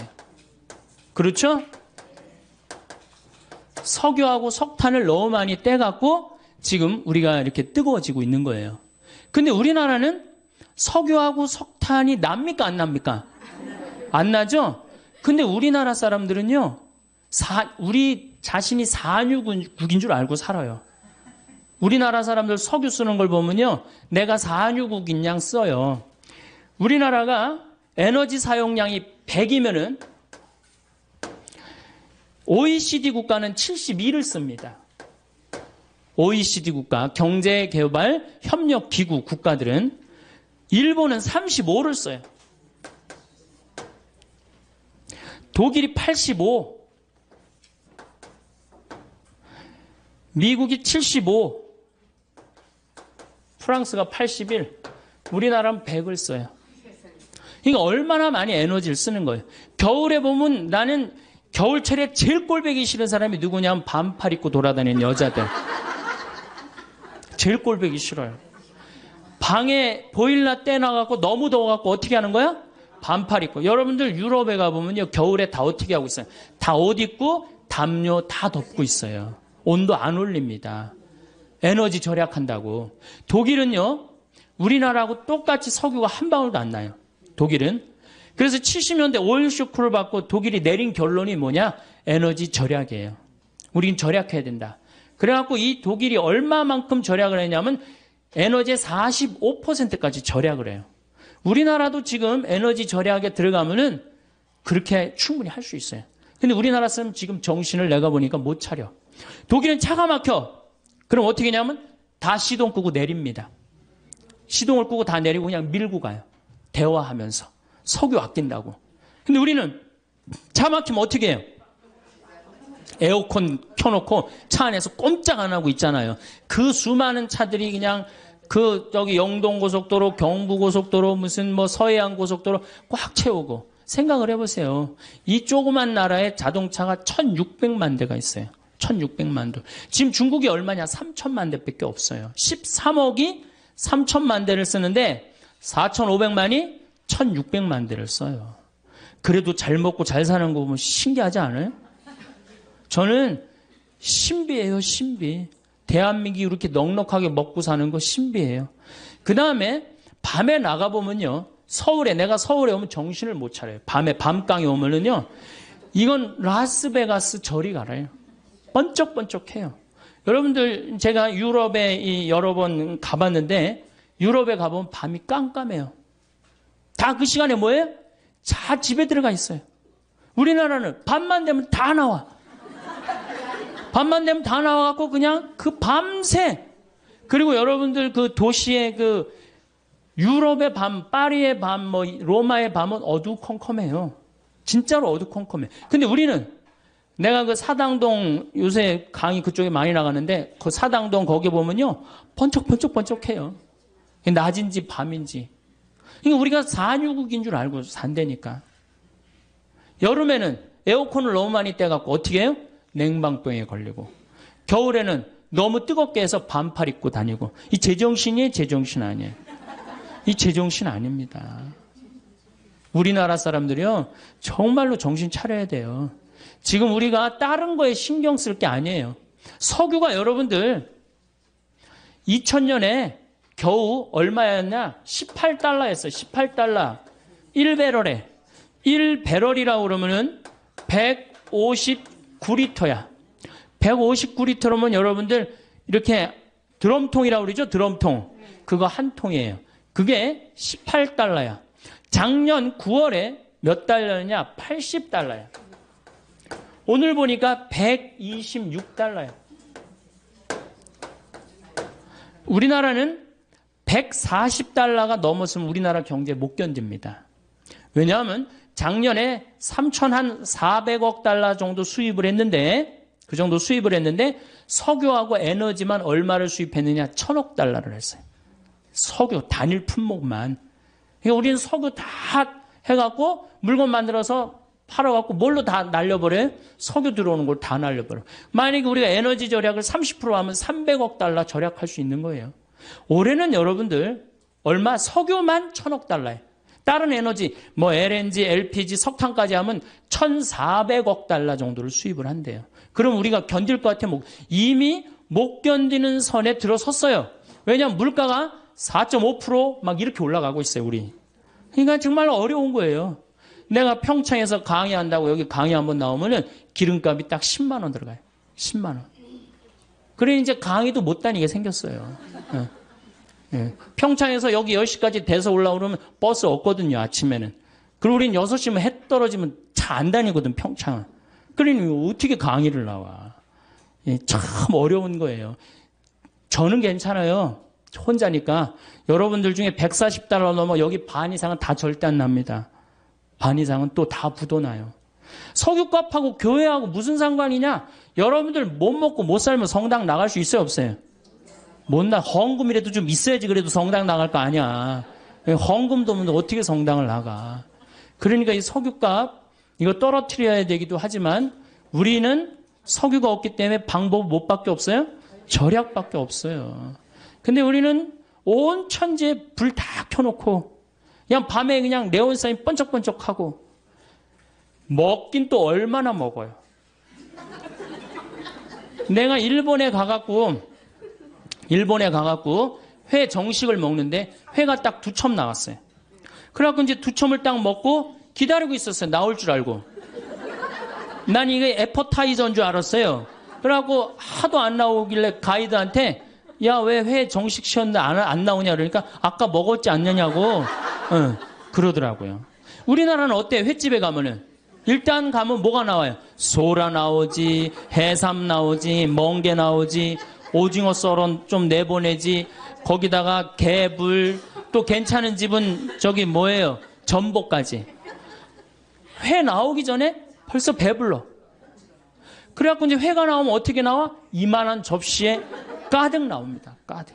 그럼 그걸 또 고통스럽지만 그걸 다 먹어. 아, 그리고 끝났는 줄 알았더니 뭐 나와요? 매운탕 또 나오잖아, 매운탕. 여러분들, 정말로 우리나라 사람들이요, 잘 먹고 잘 사는 거예요. 나는 우리나라가 못 먹고 못 산다고 그러는 게 이해가 안 가요. 물론 못 먹고 못 사는 층이 있어요. 그러나 국민의 대부분은 뭐예요? 내가 보기엔 과하게 잘 먹어요. 국민의 대부분은. 그래서 우리나라가 음식 쓰레기가 1년에 얼마가 나가냐면 17조 원이 음식 쓰레기로 나가요. 170억 달러가 음식 쓰레기로 나간다. 이게 북한 주민 30년 먹여 살릴 거를 1년에 음식 쓰레기로 날려버리는 거예요. 여기 다 주부시잖아요. 냉장고에 버리는 거 얼마나 많아요. 솔직히 많죠? 또 내가 외식을 하러 나가면 어때요? 먹는 반찬보다 안 먹는 반찬이 훨씬 많아요. 그게 다 쓰레기로 나가는 거예요. 다 쓰레기로 나가는 거예요. 지금 아무것도 없으면서 석유도 없고 석탄도 없고 그렇다고 식량이 많으냐? 식량도 없고. 그 식량 얘기 내가 다음 시간에 이제 하겠지만은 여러분들 미국이 왜 이라크를 침략했어요? 그래, 누구나 다 석유로 알고 있어요. 석유 때문이에요. 텍사스에서는 1배럴을 뽑아내기 위해서 관정을 합니다.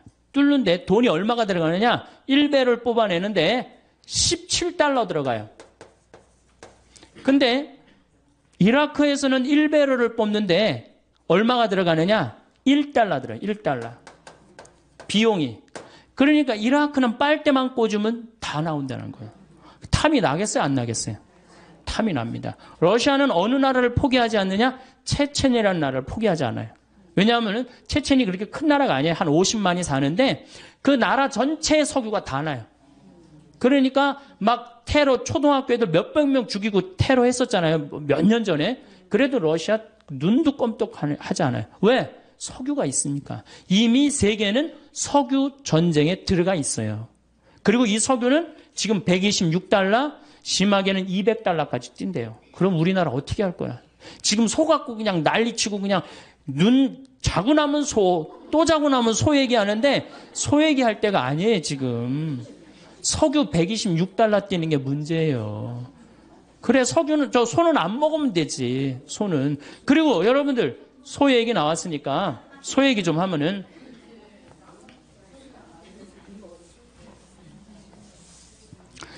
소고기 먹는 게요, 반환경적이에요. 왜 그러냐면은 20개월, 30개월 되온 소 먹잖아요.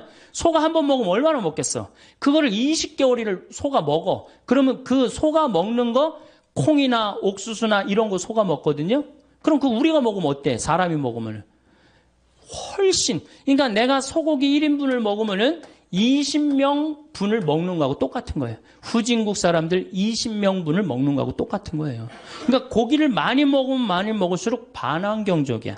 가능한 한 뭘 먹으면 좋아? 야채를 많이 먹으면 좋아. 야채. 채소 종류. 예. 이걸 많이 먹는 게 오히려 환경적이다. 그래서 고기를 먹으면 지구 환경을 파괴하는데 일조하는 거다. 이렇게 생각하시면 돼요. 그래서 청국장, 된장, 간장 이런 거하고 밥, 현미밥하고 먹는 게 최고 좋은 거예요. 그러면 이제 자, 석유가 이제 126달러까지 올라갔어요. 근데 우리나라 사람들은 아주 에너지를 펑펑 써요. 낮이고 밤이고. 근데 우리나라가 왜 이렇게 잘 살아요?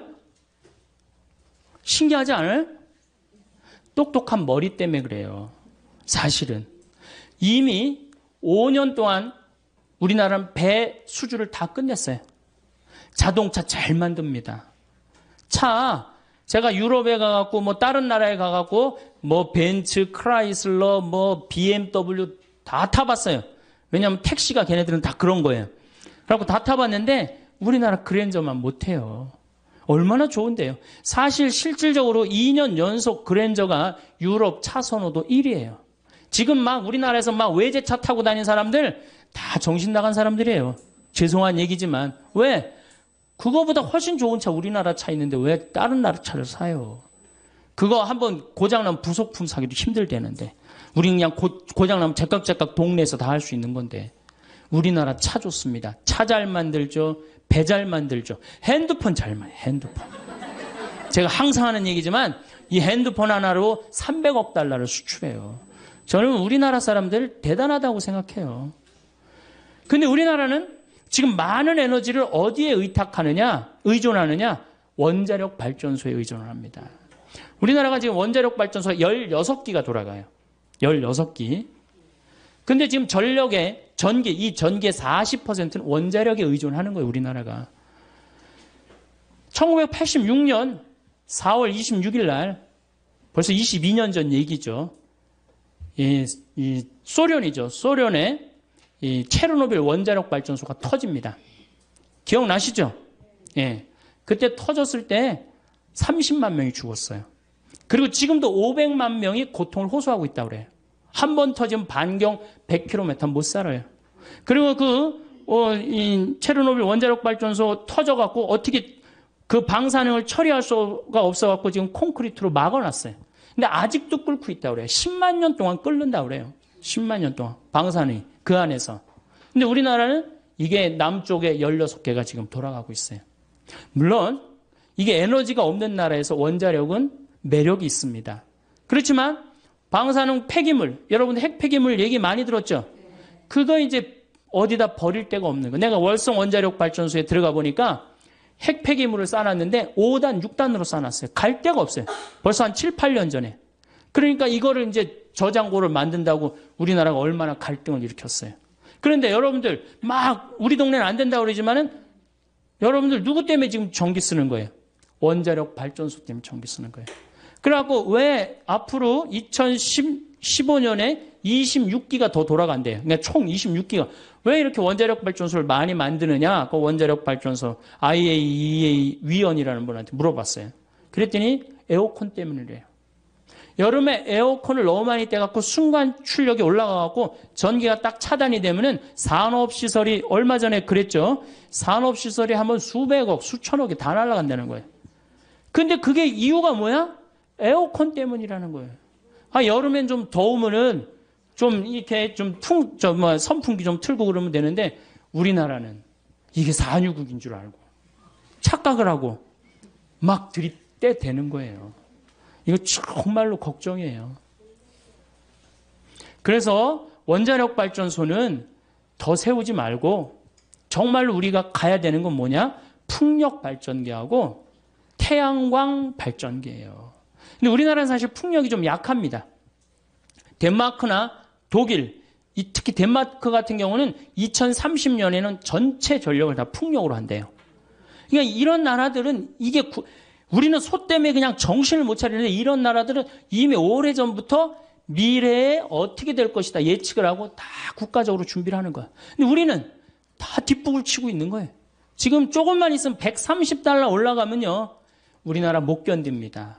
지금 소 때문에 지금 국민들이 정신 못 차릴 때가 아니에요. 지금 석유값 올라가는 거 어떻게 하면은 이 석유값을 우리가 대처를 해갖고 이 난관을 헤쳐나가야 되느냐. 이게 더 큰 문제지. 소는 아까 말씀대로 안 먹으면 되는 거야. 안 먹으면. 그거 내가 조금 더 채소 더 먹고 뭐라 그래요. 그래서 베지타리언이라고 그러잖아요. 예, 그래서 여러분들 그거 먹으면 되는 건데 이 석유는 안 쓸 수가 없잖아요. 우리 경제 직결된 거 아니에요. 그러니까 우리는 지금 에너지 절약에 더 많은 신경을 써야 되는 거예요. 그래서 태양광이나 풍력을 하는데 제가 태양광을 우리 생태마을에 20kW, 풍력을 30kW 설치를 해놨어. 50kW. 근데 태양광은 잘 됩니다. 우리보다 우리는 한 1년에 220일 정도 햇빛이 내리쬐는데 독일은 150일밖에 없어요. 근데 독일의 프라이부르크라는 그 환경 도시를 가보니까 도시 전체 지붕에 태양광을 얹었어요. 그 도시는 태양광으로만 움직이는 도시예요. 너무너무 부럽더라고요. 우리도 충분히 그럴 수 있는데, 내가 보기에는 우리가 밤에 나가고 술 먹고 밤에 밤새 이렇게 막 네온 사인 켜놓고 그 돈만 아껴도 어때요? 충분히 할 수 있어요. 그러니까 우리나라 국민들이 건강한 정신으로 갈 때 자연환경도 어떻게 돼요? 건강해지는 거예요. 이건 그냥 애들은 애들대로 밤 10시에 학원에 지치고, 아버지는 아버지대로 밤 10시에 술집에 돌아다니고, 엄마는 엄마대로 밤 10시까지 텔레비 보고 앉아있고, 텔레비 보면 뭐가 나와요? 그랬더니 뭐 전기세가 나온다고 그러더라고. 텔레비 보면 전기세 나오고. 그래서 미래는 뭘로 가야 되느냐? 태양광이나 풍력으로. 이걸 재생 가능한 에너지라고 합니다. 근데 이게 여성들이 그걸 알아야 돼요. 깨달아야 돼요. 재생 가능한 에너지를 조금 더, 물론 지금 굉장히 비싸요. 그거 설치하고 그러는데, 근데 제 생각에는 국민들이 조금만 의식이 올라가면은 우리나라 국민들은요, 굉장히 똑똑하기 때문에 금방 그런 문제들을 해결해 나갈 수가 있어요. 그래서 환경이라는 문제는 이제는 교황님이 그랬어요. 뭐라고 그러셨느냐 하면은 환경은 몇몇 환경 운동가가 하는 일이 아니다. 이제는 누가 하는 거다? 지구에서 사는 모든 한 명 한 명이 다 환경 운동가가 돼야 된다. 그래서 여러분들도 코드 같은 경우도 드라큘라라고 그러잖아요. 드라큘라. 전기 10%의 전기를 계속 쓰는 거예요. 코드 꽂아두면은. 그럼 코드 같은 거 빼두고, 냉장고 꽉꽉 안 채우고, 때마다 벼두고, 사서 막 하지 말고. 그런 하나하나의 노력이 이 지구 환경을 건강하게 만드는 거예요. 지구 온난화는 제 생각에는 이게 지금 정말로 절박한 거예요. 절박한 거고, 그런데 왜 우리나라는 절박하게 느껴지지 않아요? 37도, 38도에 사는 사람들은 맨 마지막으로 느낍니다. 어디 사람들이 절박하게 늘려요? 투발루라는 나라, 없어져 버려가고 있어요. 남태평양에 있는 섬나라인데 9개 섬으로 돼 있는데 2개 섬이 없어져 버렸어요. 물에 잠겨갖고. 이게 해수면이 높아져갖고. 그 다음 벵골만이라고 이 방글라데시 앞에 이 굉장히 넓은 이 섬인데 반 이상이 잠겨버렸어요. 문선은 있는데 뭐가 없어? 땅 문선이 있는데 다 어디에 잠겨버렸어? 바다에 다 잠겨버렸어요. 이게 전부 다 극지방, 북극, 남극, 적도는 고통스러운데 우리는 맨 마지막에 오는 거예요. 맨 마지막까지 시집가고 장가가고 먹고 마시다가 하느님이 홍수를 내리칠 때 노아 방주에 몇 명밖에 못 들어갔듯이 우리도 정신을 못 차리면 그렇게 되는 거예요. 지금 다른 데 정신 집중할 때가 아니에요. 정말로 정신 집중할 때는 환경, 지구 온난화. 그런 주부가 할 일이 뭐냐? 주부가 할 일이 가장 큽니다. 여러분들의 에너지를 가장 많이 쓰는 분들 중에 한 분이에요. 가정 에너지. 그래서 그 에너지를 줄이는 역할을 이제는 정말로 공부를 해가면서 하나하나 개척을 해나갈 때, 또 실천을 해나갈 때 지구 환경은 아름답게 보존이 될 거라고 생각을 합니다. 이제 10분 쉬었다가 또 식량 에너지에 대한 얘기를 또 하도록 하겠습니다. 예, 감사합니다. 우리는 살다 보면 천년 만년 살 것처럼 뒤도 옆도 살필 겨를 없이 달리다가 누구나 삶의 어느 모퉁이에 멈춰서서 자신의 인생을 돌아보게 되는 순간이 옵니다. 인생을 알만하고 인생을 느낄만하니 머리엔 이미 서리가 내리고 몸은 생각같이 움직이지 않지요. 젊을 때는 물질적이고 육체적인 삶이 최고라 여기며 살아가다가 인생 후반전이 돼서야 비로소 진정한 인생의 가치와 만나게 되는 것입니다. 인생을 살아가다 보면 점점 가지고 싶은 것들이 생겨 무언가를 계속 구매하거나 더 많은 사람들과 어울리려고 하는 분들이 계십니다. 우리는 나이 들수록 건강하고 행복한 노후를 위해 중년부터 인생의 덧셈과 뺄셈이 필요합니다. 안 쓰는 물건이나 지나간 관계에 대한 집착 등은 빼고 비운 공간을 필요한 것들로 채워나갈 때 보다 풍요로운 노년을 보낼 수 있습니다. 이는 누구나 잘 알고 있는 교과서적인 내용이지만 일상에서 이런 것들을 마음에 간직하며 지켜나가는 것은 결코 쉬운 일은 아닙니다. 나이가 들고 지혜가 자랄수록 물질적인 삶은 멀리하고 정신적인 삶을 최고로 여기며 살아가야 합니다. 그렇다면 노후에 어떻게 하면 잘 빼고 잘 더할 수 있을까요? 오늘은 더 나은 내일을 꿈꾸는 이 땅의 많은 중년 노년들을 위해 나이가 들수록 무조건 버려야 할 4가지에 대해 말씀드리겠습니다. 구독자 여러분들은 더 늦기 전에 지금부터라도 노년의 비움을 실천하셔서 홀가분한 노후를 만들어 가시길 바랍니다. 나이가 들수록 버려야 할 첫 번째는 불필요한 물건을 버리는 것입니다. 주위를 둘러보면 자식들을 출가시키고 떠나보내고 난 뒤 집을 좁혀서 가는 분들이 많습니다. 식구가 적은데 집까지 넓으니 횡댕그렁해서 더 외롭게 느껴진다는 것입니다. 집을 줄이면 살림살이도 자연스럽게 비워지게 되지요. 대부분의 사람들은 집에 쓰지도 않는 물건을 오랫동안 보관해 놓는 일이 많습니다. 어느 날은 제대로 정리하겠다고 마음먹으면서 막상 정리를 시작하면 버리는 것도 말처럼 쉽지가 않은데요. 놔두면 언젠가 쓸 것 같은데, 이건 비싸게 주고 샀는데, 이건 추억이 있는데라며 버리지 못하는 이유도 다양합니다. 이런 이유로 하나둘씩 챙겨두다 보니 슬그머니 또 자리를 차지합니다. 집안 곳곳의 잡동사니가 여러분들에게 주는 영향은 생각보다 심각하다고 하는데요. 풍수지리 전문가는 각 물건에는 고유의 에너지와 기가 존재하고 있는데 이 에너지의 흐름이 순조로워야 집안이 활기를 띨 수 있다고 합니다. 즉 불필요한 물건은 즉시 버리고 비워내야 비로소 그 자리에 자신이 진정 원하는 새로운 일들이 찾아올 수 있다는 것이죠. 내 몸의 노화를 촉진하는 물건 5가지가 있습니다. 첫 번째는 밑창과 굽이 다른 낡은 신발입니다. 낡은 신발은 관절과 척추를 늙게 만들고 오래된 운동화는 족저근막의 압력을 높여 통증을 유발하기 때문에 집에 낡은 신발이 있다면 당장 버리셔야 합니다. 두 번째는 오래된 플라스틱 용기입니다.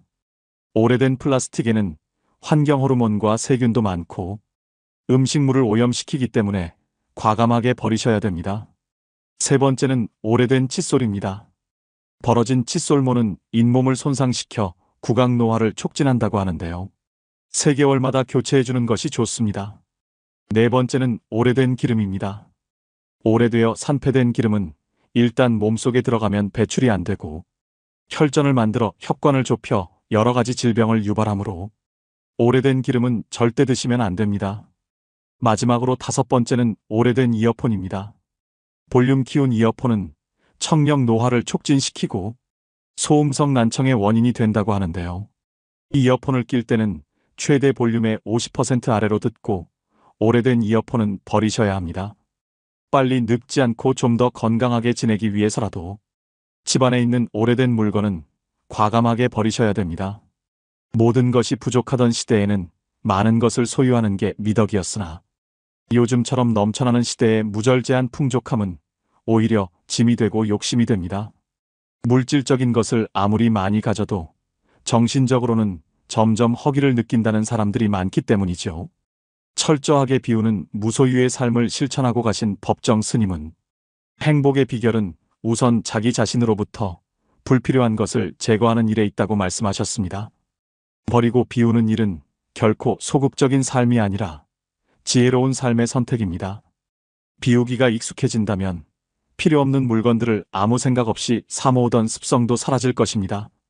그리고 노후에는 소유보다는 이런저런 경험에 더 많은 시간을 들이셔야 됩니다.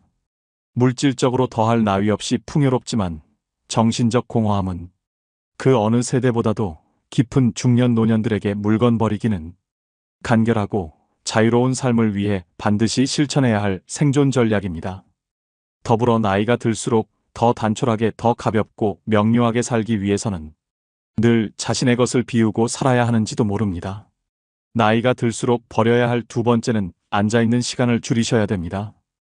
여러분은 하루에 얼마나 오랜 시간 앉아서 생활하시나요? 나이가 들수록 덜 앉고 더 많이 움직이셔야 되는 것은 모두가 알고 계실 텐데요. 60세가 넘어 하루 10시간 넘게 앉아 있으면 치매에 걸릴 확률이 높아진다고 합니다. 치매가 아니더라도 장시간 앉아 있는 사람은 하루 종일 몸을 움직이는 사람보다 당뇨병이나 심장마비 위험이 높고 하체 비만 등이 발병하는 위험이 증가한다는 연구가 있는데요. 자식들이 출가하고 나가게 되면 억지로라도 움직였던 몸은 그냥 앉아서 TV를 보는 시간에 하루 일과 중 대부분을 차지할 것입니다. 하루에 1시간만 앉아있는 시간을 줄여도 각종 심혈관 질환과 대사증후군 발병 위험이 줄어든다고 합니다. 장시간 앉아있는 것이 건강에 미치는 악영향을 줄이기 위해 일상에서 30분마다 5분간 가벼운 걷기를 하셔야 됩니다. 한 연구에 따르면 1,500명의 노인 가운데 가장 오래 앉아 있었던 사람들은 더 자주 움직였던 노인들보다 평균적으로 8년 더 빨리 늙는 것으로 나타났다고 하는데요. 나이가 들어가며 신체 활동이 게을러지면 근육이 급격하게 줄어들고 기력이 떨어지면서 더욱 움직이기 싫은 마음이 생겨날 수 있습니다. 나이가 들수록 움직이면 살고 누우면 죽는다는 말을 떠올리셔야 됩니다. 편하게 쉬려는 마음에서 벗어나 일상에서 많이 움직이는 습관을 길들이셔야 합니다. 매일 규칙적으로 많이 걷는 것도 건강 유지를 위한 좋은 습관 중 하나입니다. 만일 걷지 못하신다면 앉아서 하는 운동 또한 매우 도움이 될 수 있습니다.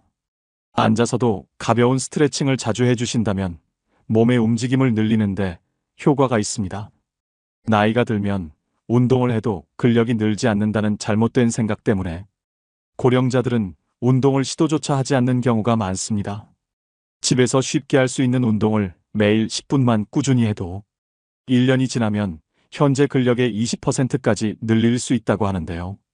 그렇게 되면 노년 건강 유지의 최대 복병인 낙상사고가 줄고 사회 참여 활동은 늘어나고 노년의 허약도 예방됩니다. 얼마 전에 옆집 60대 어머님은 길을 걸어가시다 갑자기 넘어지셔서 팔이 꺾이는 사고를 당하셨습니다. 다리의 근력이 부족해서 중심을 못 잡고 넘어지셨는데요. 오랫동안 치료받느라 고생하시는 걸 옆에서 본 적이 있습니다. 미리 근력 운동을 조금씩이라도 실천해서 예상치 못한 사고에 대비를 하셔야 됩니다. 습관이 인생이라는 말이 있습니다. 우리가 갑자기 운동량을 늘리는 것은 쉽지 않은 일입니다. 대신 앉아있는 시간이라도 줄이는 게 노후 건강을 위해 아주 좋은 방법이 되는 것입니다. 하루를 아름답고 행복한 삶으로 만들기 위해서는 자신이 어떤 태도와 습관을 가지고 살아가고 있는지 돌아보는 시간을 가져볼 필요가 있습니다. 앞으로 어떤 습관을 길들여 어떤 태도로 지낼 것인가 하는 계획을 세우고 실천하는 것이 바로 자신의 가치 있는 노후를 위한 중요한 지혜이기 때문입니다. 나이가 들수록 버려야 할 세 번째는 불필요한 인간관계를 정리하는 것입니다. 노후 행복의 결정적 요인은 부도 명예도 학벌도 아닌 관계라고 하는데요. 우리는 퇴직과 함께 직장 등 공적 관계망은 대부분 눈 녹듯 사라져버리고 학창시절 동창 등 친밀한 관계 위주로 재편됩니다. 하지만 오래 알고 지낸 사람들이라고 모두 원만한 관계를 유지하는 것은 아니지요. 특히 말끝마다 불평불만을 쏟아낸다거나 걸핏하면 화를 내는 등 만났을 때 기분 좋은 에너지보다 불편함을 주는 사람은 알고 지낸 세월에 관계없이 자연스레 꺼려지게 마련입니다. 따라서 노후에는 어떤 사람을 자주 만나고 싶은지 또는 만나고 싶지 않은지 생각해보면서 자신 역시 만나고 싶은 사람이 될 수 있도록 노력하며 관계를 형성해 나가야 합니다. 노후가 되면 마음이 외롭고 인생이 허무하다고 느낄 때가 많습니다. 이때 달려와 고민을 함께 나눌 친구가 한두 명만 있어도 성공한 인생이라 할 수 있죠. 나이 들어서 주변 사람들과의 관계에서 벌어지는 크고 작은 갈등은 노년의 삶의 질을 낮추고 외로움을 증폭시킵니다. 맞지 않는 사람과의 인연의 끈을 놓지 못하고 만남을 유지하면서 스트레스를 받는 사람들을 주변에서 흔히 볼 수 있습니다. 특히 살아온 세월 속에 쌓인 갈등이 폭발하면서 관계가 망가질 때도 많습니다. 배우자 및 자녀와의 갈등이나 오래 알고 지낸 친구와의 불협화음 등이 이 경우에 해당하죠. 불필요한 인간관계는 늙음을 의식하기 시작하는 50대부터 하나씩 내려놓으면 편해진다고 합니다. 자녀들이 부모 품을 떠나 독립하고 나면 우리는 지켜야 하는 것들이 점점 적어집니다. 그러면 자연스럽게 이제껏 무리해서 만나야만 했던 사람들도 줄어들게 됩니다. 물은 나이를 먹으면 체력도 기력도 젊었을 때와 같지 않게 되니 굳이 의미 없는 인간관계에 힘쓸 여유가 없어집니다. 그러니 참아가며 사람을 만나는 일은 피곤하기만 하지요. 나이 들어서 체력이 떨어지는 만큼 인간관계에도 에너지 전략이 필요합니다. 여기서 가족만큼은 예외라고 말씀하시는 분들도 계실 것 같은데요. 결국은 가족도 같습니다. 그저 너무 가까이 가지 않는 것이 요령이죠. 관계에서 오는 스트레스를 줄이고 싶다면 사람보다는 고독과 친해지셔야 합니다. 악기 배우기나 그림 그리기, 운동 등 취미 활동을 하면서 혼자만의 뜻깊은 하루하루를 보낸다면 내적 자존감도 덩달아 상승하게 됩니다. 이처럼 혼자서 시간을 잘 보낼 수 있게 된다면 내 인생에서 진정으로 필요한 인간관계 또한 분명해질 거라고 생각합니다. 나이가 들어갈수록 그냥 아는 사람 100명보다 나를 잘 알아주는 사람 1명이 더 귀합니다. 그대로의 나를 받아들이는 소수의 사람과 편안하게 만나면서 평온한 노후를 보내셔야 됩니다. 은퇴 후 인간관계라는 한 연구에 따르면 배우자와 함께하는 시간을 줄이고 싶다고 대답한 은퇴자가 늘리고 싶다고 한 은퇴자보다 6배나 많았다고 하는데요. 이 같은 문제들을 비추어 볼 때 은퇴 후에도 원만한 대인관계를 유지하려면 삐걱대는 관계를 정비하는 것도 중요합니다. 가족 또는 가까운 지인 간 어긋난 부분을 개선하고 줄어든 인맥을 새롭게 채워나가야 사람 냄새 풍기는 노후 생활을 즐길 수 있습니다. 행복하고 건강한 노년을 만드는 것은 사람들과의 질적인 관계에 달려 있습니다. 놀라운 것은 나에게 이로운 관계가 행복뿐 아니라 노후의 신체적 건강까지 영향을 준다는 사실이지요. 누군가는 이렇게 말합니다.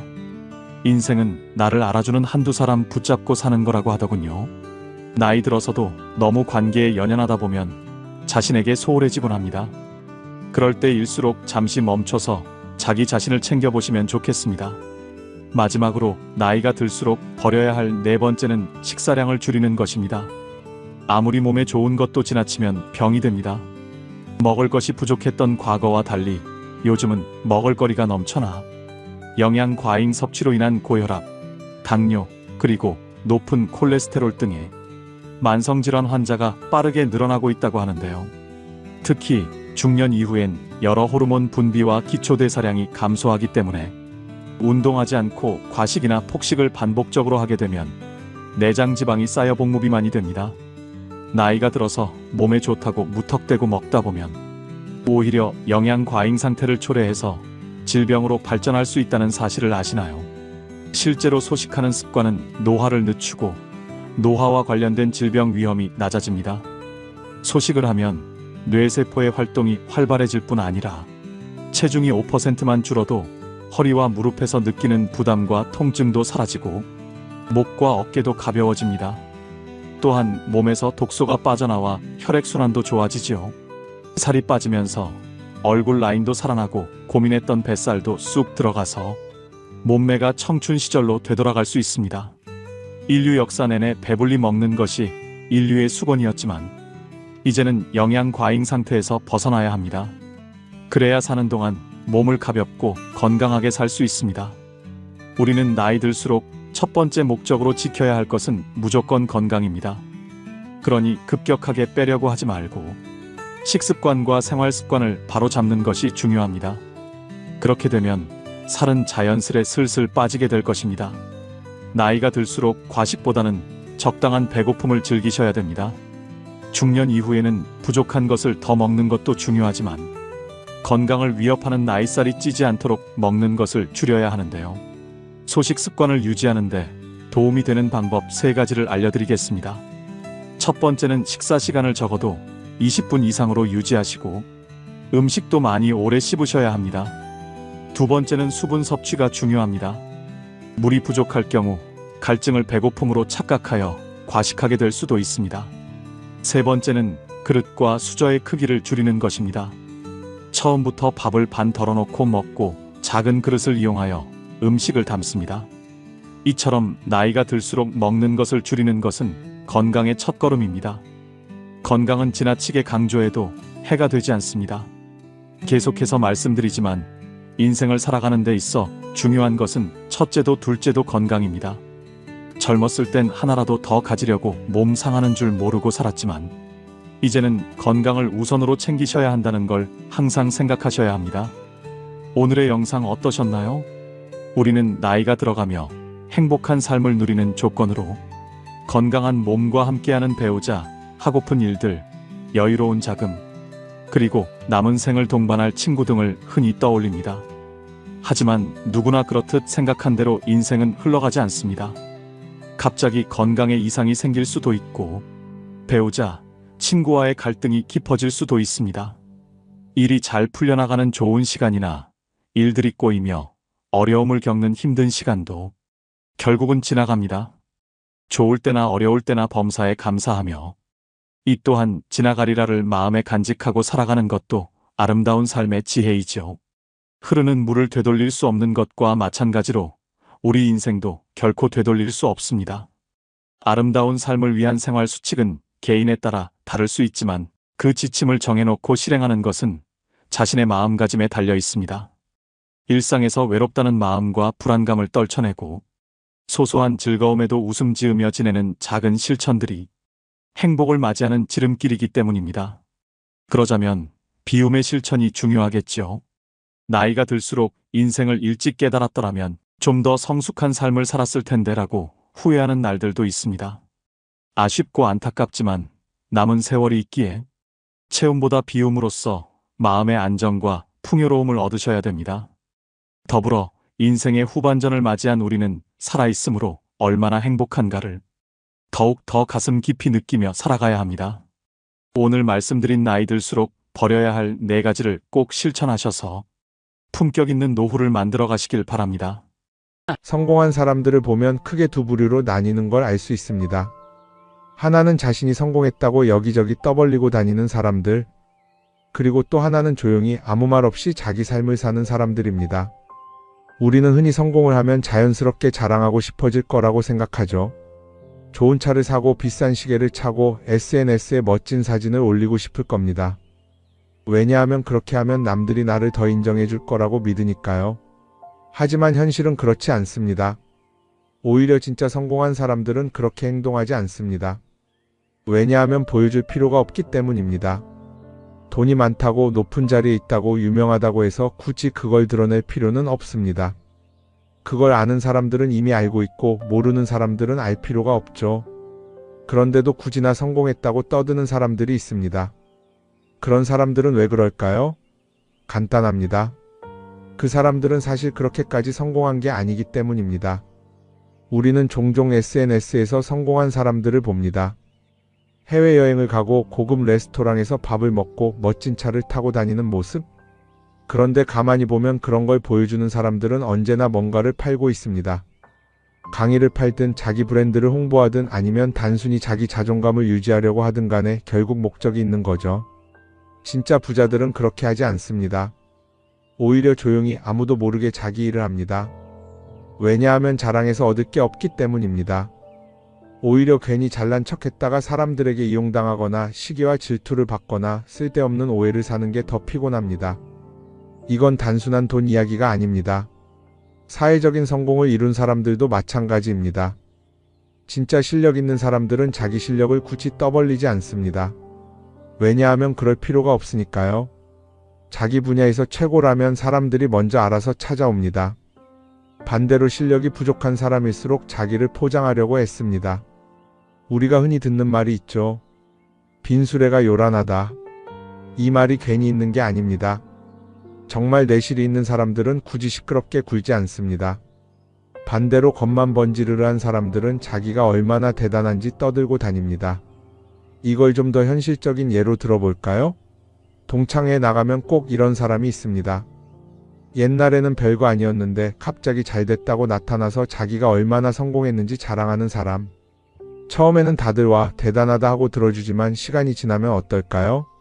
대부분 속으로 이렇게 생각할 겁니다. 저 사람 뭐 저렇게까지 티를 내?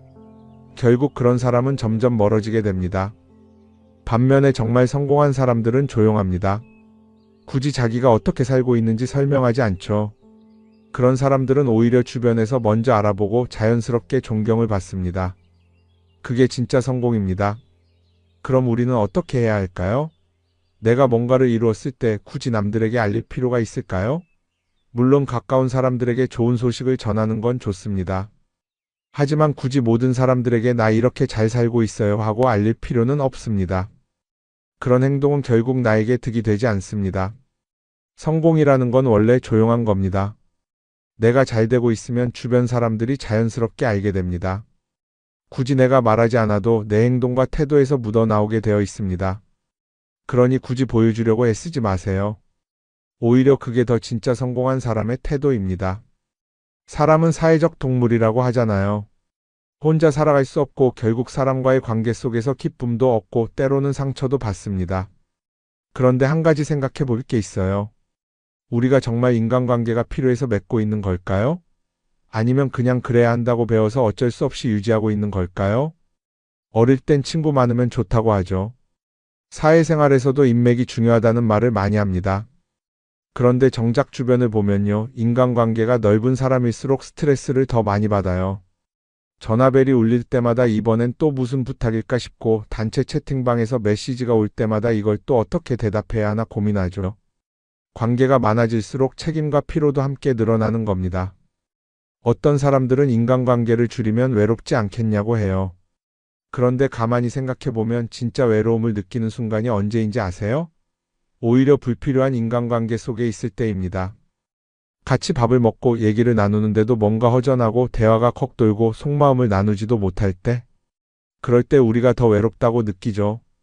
그렇다고 당장 인간관계를 다 끊어버릴 순 없겠죠. 하지만 적어도 내가 정말 소중하게 여겨야 할 관계와 그냥 관성적으로 유지하는 관계는 구분할 필요가 있습니다. 예를 들어 매번 나한테 부탁만 하고 정작 내가 어려울 땐 연락 한 번 없는 사람. 내가 실수하면 뒷담화를 하면서 내 앞에서는 웃는 사람. 이런 관계를 굳이 계속 이어갈 이유가 있을까요? 가끔은 이런 경험도 있을 거예요. 우연히 어떤 사람과 친해졌는데 만난 지 얼마 되지도 않았는데 너무 많은 걸 털어놓는 사람들 있죠. 자기 속사정부터 가족 문제, 직장 고민까지 쏟아내는 사람들. 이런 경우 두 가지일 가능성이 큽니다. 하나는 그냥 감정적으로 의존할 사람이 필요해서일 수도 있고 또 하나는 내가 믿을 만한 사람인지 떠보는 걸 수도 있어요. 어떤 경우든 이런 관계는 오래가기 어렵습니다. 사실 친밀함이라는 건 시간이 필요한 법이에요. 적당한 거리를 두고 천천히 서로를 알아가야 하는데 초반부터 급격하게 가까워진 관계는 쉽게 무너지는 경우가 많습니다. 처음엔 친하다고 생각했는데 어느 순간 사소한 일로 틀어지고 결국 남보다 못한 사이가 되는 거죠. 그러면 인간관계를 어떻게 해야 할까요? 답은 간단합니다. 억지로 맺지 말고 굳이 유지하려고도 하지 않는 거예요. 내가 편한 관계라면 자연스럽게 이어질 것이고 그렇지 않다면 서서히 멀어질 겁니다. 그리고 그걸 억지로 붙잡지 않아도 괜찮습니다. 관계를 유지하는 데 에너지를 쓰기보다는 정말 소중한 관계에 집중하는 게 더 낫지 않을까요? 어떤 사람은 내가 인간관계를 줄이면 나중에 나 혼자 남는 거 아니냐 걱정하기도 해요. 그런데 생각해보면요, 진짜 나를 위하는 사람은 많지 않아요. 인간관계를 줄인다고 해서 완전히 혼자가 되는 게 아닙니다. 오히려 불필요한 관계를 정리하고 나면 남아있는 관계들이 더 단단해지고 가치 있게 느껴질 겁니다. 예전엔 인맥이 자산이라는 말을 많이 했어요. 그런데 요즘은 꼭 그렇지도 않죠. 오히려 불필요한 인간관계가 많으면 그게 짐이 될 수도 있어요. 적당한 거리, 적당한 선. 이걸 잘 지키는 게 결국엔 가장 편한 인간관계를 유지하는 방법 아닐까요? 한번 곰곰이 생각해 보세요. 지금 내 주변에 있는 사람들 중에서 내가 정말 편하게 만날 수 있는 사람이 몇 명이나 되는지, 내가 억지로 맞춰주고 있는 관계는 없는지. 관계를 줄이면요, 외로워지는 게 아니라 오히려 더 자유로워집니다. 그리고 자유로워진 만큼 내 인생에서 정말 중요한 것에 집중할 수 있게 됩니다. 인간관계 너무 많은 걸 신경 쓰다 보면 정작 중요한 걸 놓칠 수 있어요. 그러니까 이제는 한 번쯤 정리해보는 것도 나쁘지 않을 겁니다. 사람들이 돈을 많이 벌고 싶어 하는 이유가 뭘까요? 단순히 돈이 많으면 좋으니까? 물론 그것도 있겠지만 사실 돈을 원하는 진짜 이유는 더 나은 삶을 살기 위해서겠죠. 그런데 문제는 돈을 많이 번다고 해서 반드시 삶이 나아지는 건 아니라는 겁니다. 오히려 더 많이 벌수록 더 많이 쓰게 되는 경우가 많아요. 가끔 이런 생각해 본 적 없으세요? 예전에는 돈이 지금보다 훨씬 적었는데 이상하게 그때가 더 여유로웠던 것 같다. 왜 그럴까요? 사실 우리가 원하는 건 돈 그 자체가 아니라 돈을 통해 얻을 수 있는 자유인데 돈을 벌면 벌수록 그 자유를 잃어버리는 경우가 많아요. 더 좋은 차, 더 좋은 집, 더 좋은 옷을 사면서 점점 더 많은 돈이 필요해지고 결국엔 돈을 벌기 위해 또다시 일해야 하는 악순환에 빠지게 되는 거죠. 한번 생각해 봅시다. 우리가 정말 필요해서 뭔가를 사는 경우가 얼마나 될까요? 필요해서라기보다는 남들이 가지고 있으니까 없어 보이기 싫으니까 혹은 그냥 기분 전환을 위해서 소비하는 경우가 훨씬 많아요. 그리고 그런 소비를 할 때마다 스스로 이렇게 합리화를 하죠. 이 정도는 나를 위한 투자야. 그런데 가만히 보면 그 소비가 진짜 나를 위한 소비인지 아니면 그냥 사회가 만든 기준에 끌려가고 있는 건지 헷갈릴 때가 많습니다. 예를 들어 예전에는 스마트폰 하나면 충분했는데 이제는 스마트워치도 있어야 하고 무선 이어폰도 필요하고 태블릿도 있어야 할 것 같고 하나를 사면 또 다른 무언가가 필요해지는 시기예요. 사실 이건 우리가 그렇게 만들어진 겁니다. 광고도 그렇고 SNS도 그렇고 자꾸 우리에게 이렇게 말하죠. 이걸 사야 더 행복해질 수 있어요. 그런데 정작 그걸 사고 나면 어때요? 처음 며칠은 좋죠. 그런데 시간이 지나면 또 다른 걸 사고 싶어져요. 왜냐하면 물건이 우리를 오래 행복하게 만들어주지는 않거든요. 특히 요즘은 SNS가 이런 소비 심리를 더 부추기는 것 같아요. 예전에는 친구들끼리 만나서 나 새로 샀어 하고 자랑하는 게 전부였는데 이제는 SNS에 올리면서 전 세계 사람들에게 보여주잖아요. 그러다 보니까 남들도 다 뭔가를 사서 올리고 나도 따라해야 할 것 같은 기분이 드는 거예요. 그런데 중요한 건 그 사람들도 사실은 나와 똑같은 기분이라는 겁니다. 내가 남을 부러워하는 만큼 나도 누군가에게 부러움을 사려고 애쓰고 있는 거죠. 결국 끝없는 비교와 소비 속에서 진짜 중요한 걸 놓치게 되는 겁니다. 한번 이렇게 생각해 보면 어떨까요? 만약 내가 지금부터 딱 1년 동안 불필요한 소비를 하지 않는다면 내 삶이 어떻게 변할까? 아마 처음에는 답답할 수도 있어요. 사고 싶었던 걸 참아야 하니까. 그런데 그걸 몇 번 참고 나면 어느 순간 깨닫게 될 겁니다. 내가 굳이 이걸 안 사도 괜찮네? 그렇게 불필요한 소비가 줄어들면 자연스럽게 돈이 쌓이겠죠. 그런데 돈이 쌓이는 것보다 더 중요한 게 있어요. 바로 마음의 여유가 생긴다는 겁니다. 돈을 쓰지 않는다고 해서 불행해지는 게 아니라 오히려 소비로부터 자유로워지면서 진짜 행복을 찾을 수 있어요. 물론 이걸 실천하는 게 쉽지는 않겠죠. 우리 주변에는 소비를 부추기는 것들이 너무 많으니까요. 하지만 적어도 이런 건 해볼 수 있습니다. 뭔가를 사고 싶을 때 한 번만 스스로에게 물어보는 거예요. 이게 정말 나한테 필요한 걸까? 아니면 그냥 순간적인 욕심일까? 만약 그 질문을 던졌을 때 5초 안에 당연히 필요하지. 라는 답이 나오지 않는다면 사실 그건 없어도 되는 물건일 가능성이 큽니다. 정말 필요한 건 고민할 필요도 없이 바로 떠오르거든요. 그러니까 이제는 한 번쯤 생각해 봐야 할 것 같아요. 나는 지금 내가 원하는 삶을 살고 있는 걸까? 아니면 남들이 만든 기준에 맞추기 위해 내 시간을 팔고 있는 걸까? 소비를 줄인다는 건 단순히 돈을 아끼는 게 아닙니다. 그건 결국 내 삶의 선택권을 되찾는 일이거든요. 돈을 많이 버는 것도 중요하지만 더 중요한 건 그 돈을 어떻게 쓰느냐입니다. 그리고 때로는 아무것도 사지 않는 게 최고의 선택일 수도 있어요. 우리는 요즘 SNS 없이 사는 게 거의 불가능한 시대에 살고 있죠. 아침에 눈 뜨자마자 휴대폰을 확인하고 출근길에도 SNS를 보고 잠들기 전까지도 계속 들여다봅니다. 그러면서 남들이 어떻게 사는지 보고 나도 모르게 비교하게 되고 때로는 초조해지기도 하죠. SNS에 올라오는 사진들 한번 보세요. 맛집에서 멋진 음식을 먹고 해외여행을 다니고 좋은 옷을 입고 성공한 삶을 사는 사람들. 그런데 가만히 보면 이 사람들이 정말 행복해서 저런 사진을 올리는 걸까요? 아니면 그냥 행복해 보이고 싶은 걸까요? 실제로 SNS에 가장 많이 올라오는 사진이 뭔지 아세요? 남들이 부러워할 만한 순간들입니다. 집에서 편하게 쉬고 있는 모습이나 출근길에 지친 얼굴, 어제 먹다 남은 배달 음식 사진 같은 건 잘 안 올리죠. 대신 멋진 레스토랑, 명품 가방, 고급 호텔 같은 것들이 올라옵니다. 왜 그럴까요? 결국 SNS는 보여주기 위한 공간이기 때문입니다. 여기서 중요한 게 있어요. 우리가 SNS에서 보는 건 그 사람의 삶 전체가 아니라 편집된 일부 장면이라는 겁니다. SNS는 마치 한 편의 다큐멘터리나 영화처럼 잘 꾸며진 장면들만 보여줍니다. 그런데도 우리는 그걸 보면서 아, 저 사람은 나보다 더 행복하구나 하고 착각하죠. 예를 들어 SNS에서 한 친구가 해외여행을 가서 아름다운 풍경을 찍어 올렸다고 해볼게요. 우리는 그걸 보면서 부럽다, 나도 저렇게 살고 싶다라고 생각하겠죠. 그런데 정작 그 친구는 사진을 찍고 나서도 일 때문에 스트레스를 받고 있을 수도 있고 여행 비용을 감당하느라 카드가 걱정을 하고 있을 수도 있습니다. 그 부분은 우리는 알 수가 없죠. 그런데 문제는 이렇게 남들과 비교하는 습관이 쌓이면 결국 내 삶이 초라하게 느껴진다는 겁니다. 원래는 그냥 조용히 살아도 괜찮았는데 SNS를 보고 나면 나만 뒤처지는 것 같고 뭔가를 더 해야 할 것 같고 괜히 불안해지죠. SNS는 기본적으로 사람들의 비교 심리를 자극합니다. 남들이 가진 걸 나도 갖고 싶게 만들고 남들이 하는 걸 나도 해야 할 것 같은 기분이 들게 만들죠. 그러다 보니 필요하지도 않은 걸 사게 되고 무리해서라도 화려한 곳에 가게 되고 남들에게 보여주기 위해 사는 삶을 살게 됩니다. 그럼 어떻게 해야 할까요? 사실 정답은 간단합니다.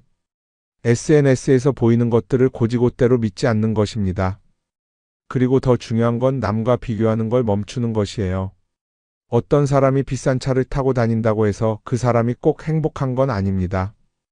좋은 차를 타고 다니지만 밤마다 사업 걱정에 잠 못 이루는 사람도 많아요. 반대로 대중교통을 이용하지만 마음 편하게 사는 사람도 있죠. 결국 행복은 보이는 것이 아니라 느끼는 것입니다.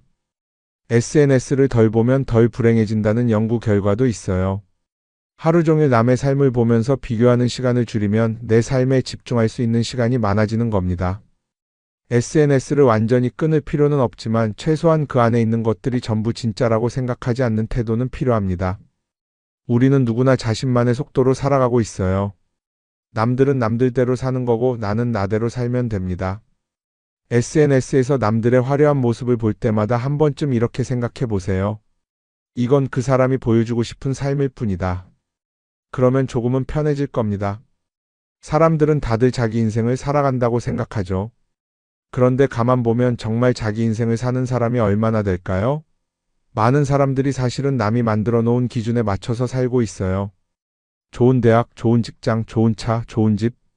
다들 이런 걸 목표로 삼지만 정작 내가 원하는 삶이 뭔지 깊이 생각해 본 적이 없는 경우가 많아요. 이건 어릴 때부터 교육받아온 방식과도 관련이 있어요. 우리는 어릴 때부터 이렇게 살아야 한다는 틀 안에서 자라죠. 공부 열심히 해서 좋은 성적을 받아야 하고 좋은 직장을 가져야 하고 결혼도 적당한 때에 해야 하고 마치 인생이 정해진 수순이라도 있는 것처럼요. 그러다 보니 나 스스로 정말 원하는 걸 고민하기보다는 그냥 남들이 정해놓은 목표를 따라가게 돼요. 그런데 이렇게 남의 기준에 맞춰서 살다 보면 어느 순간 공허함을 느끼게 됩니다. 이게 정말 내가 원했던 삶인가? 하는 의문이 들 때가 오죠.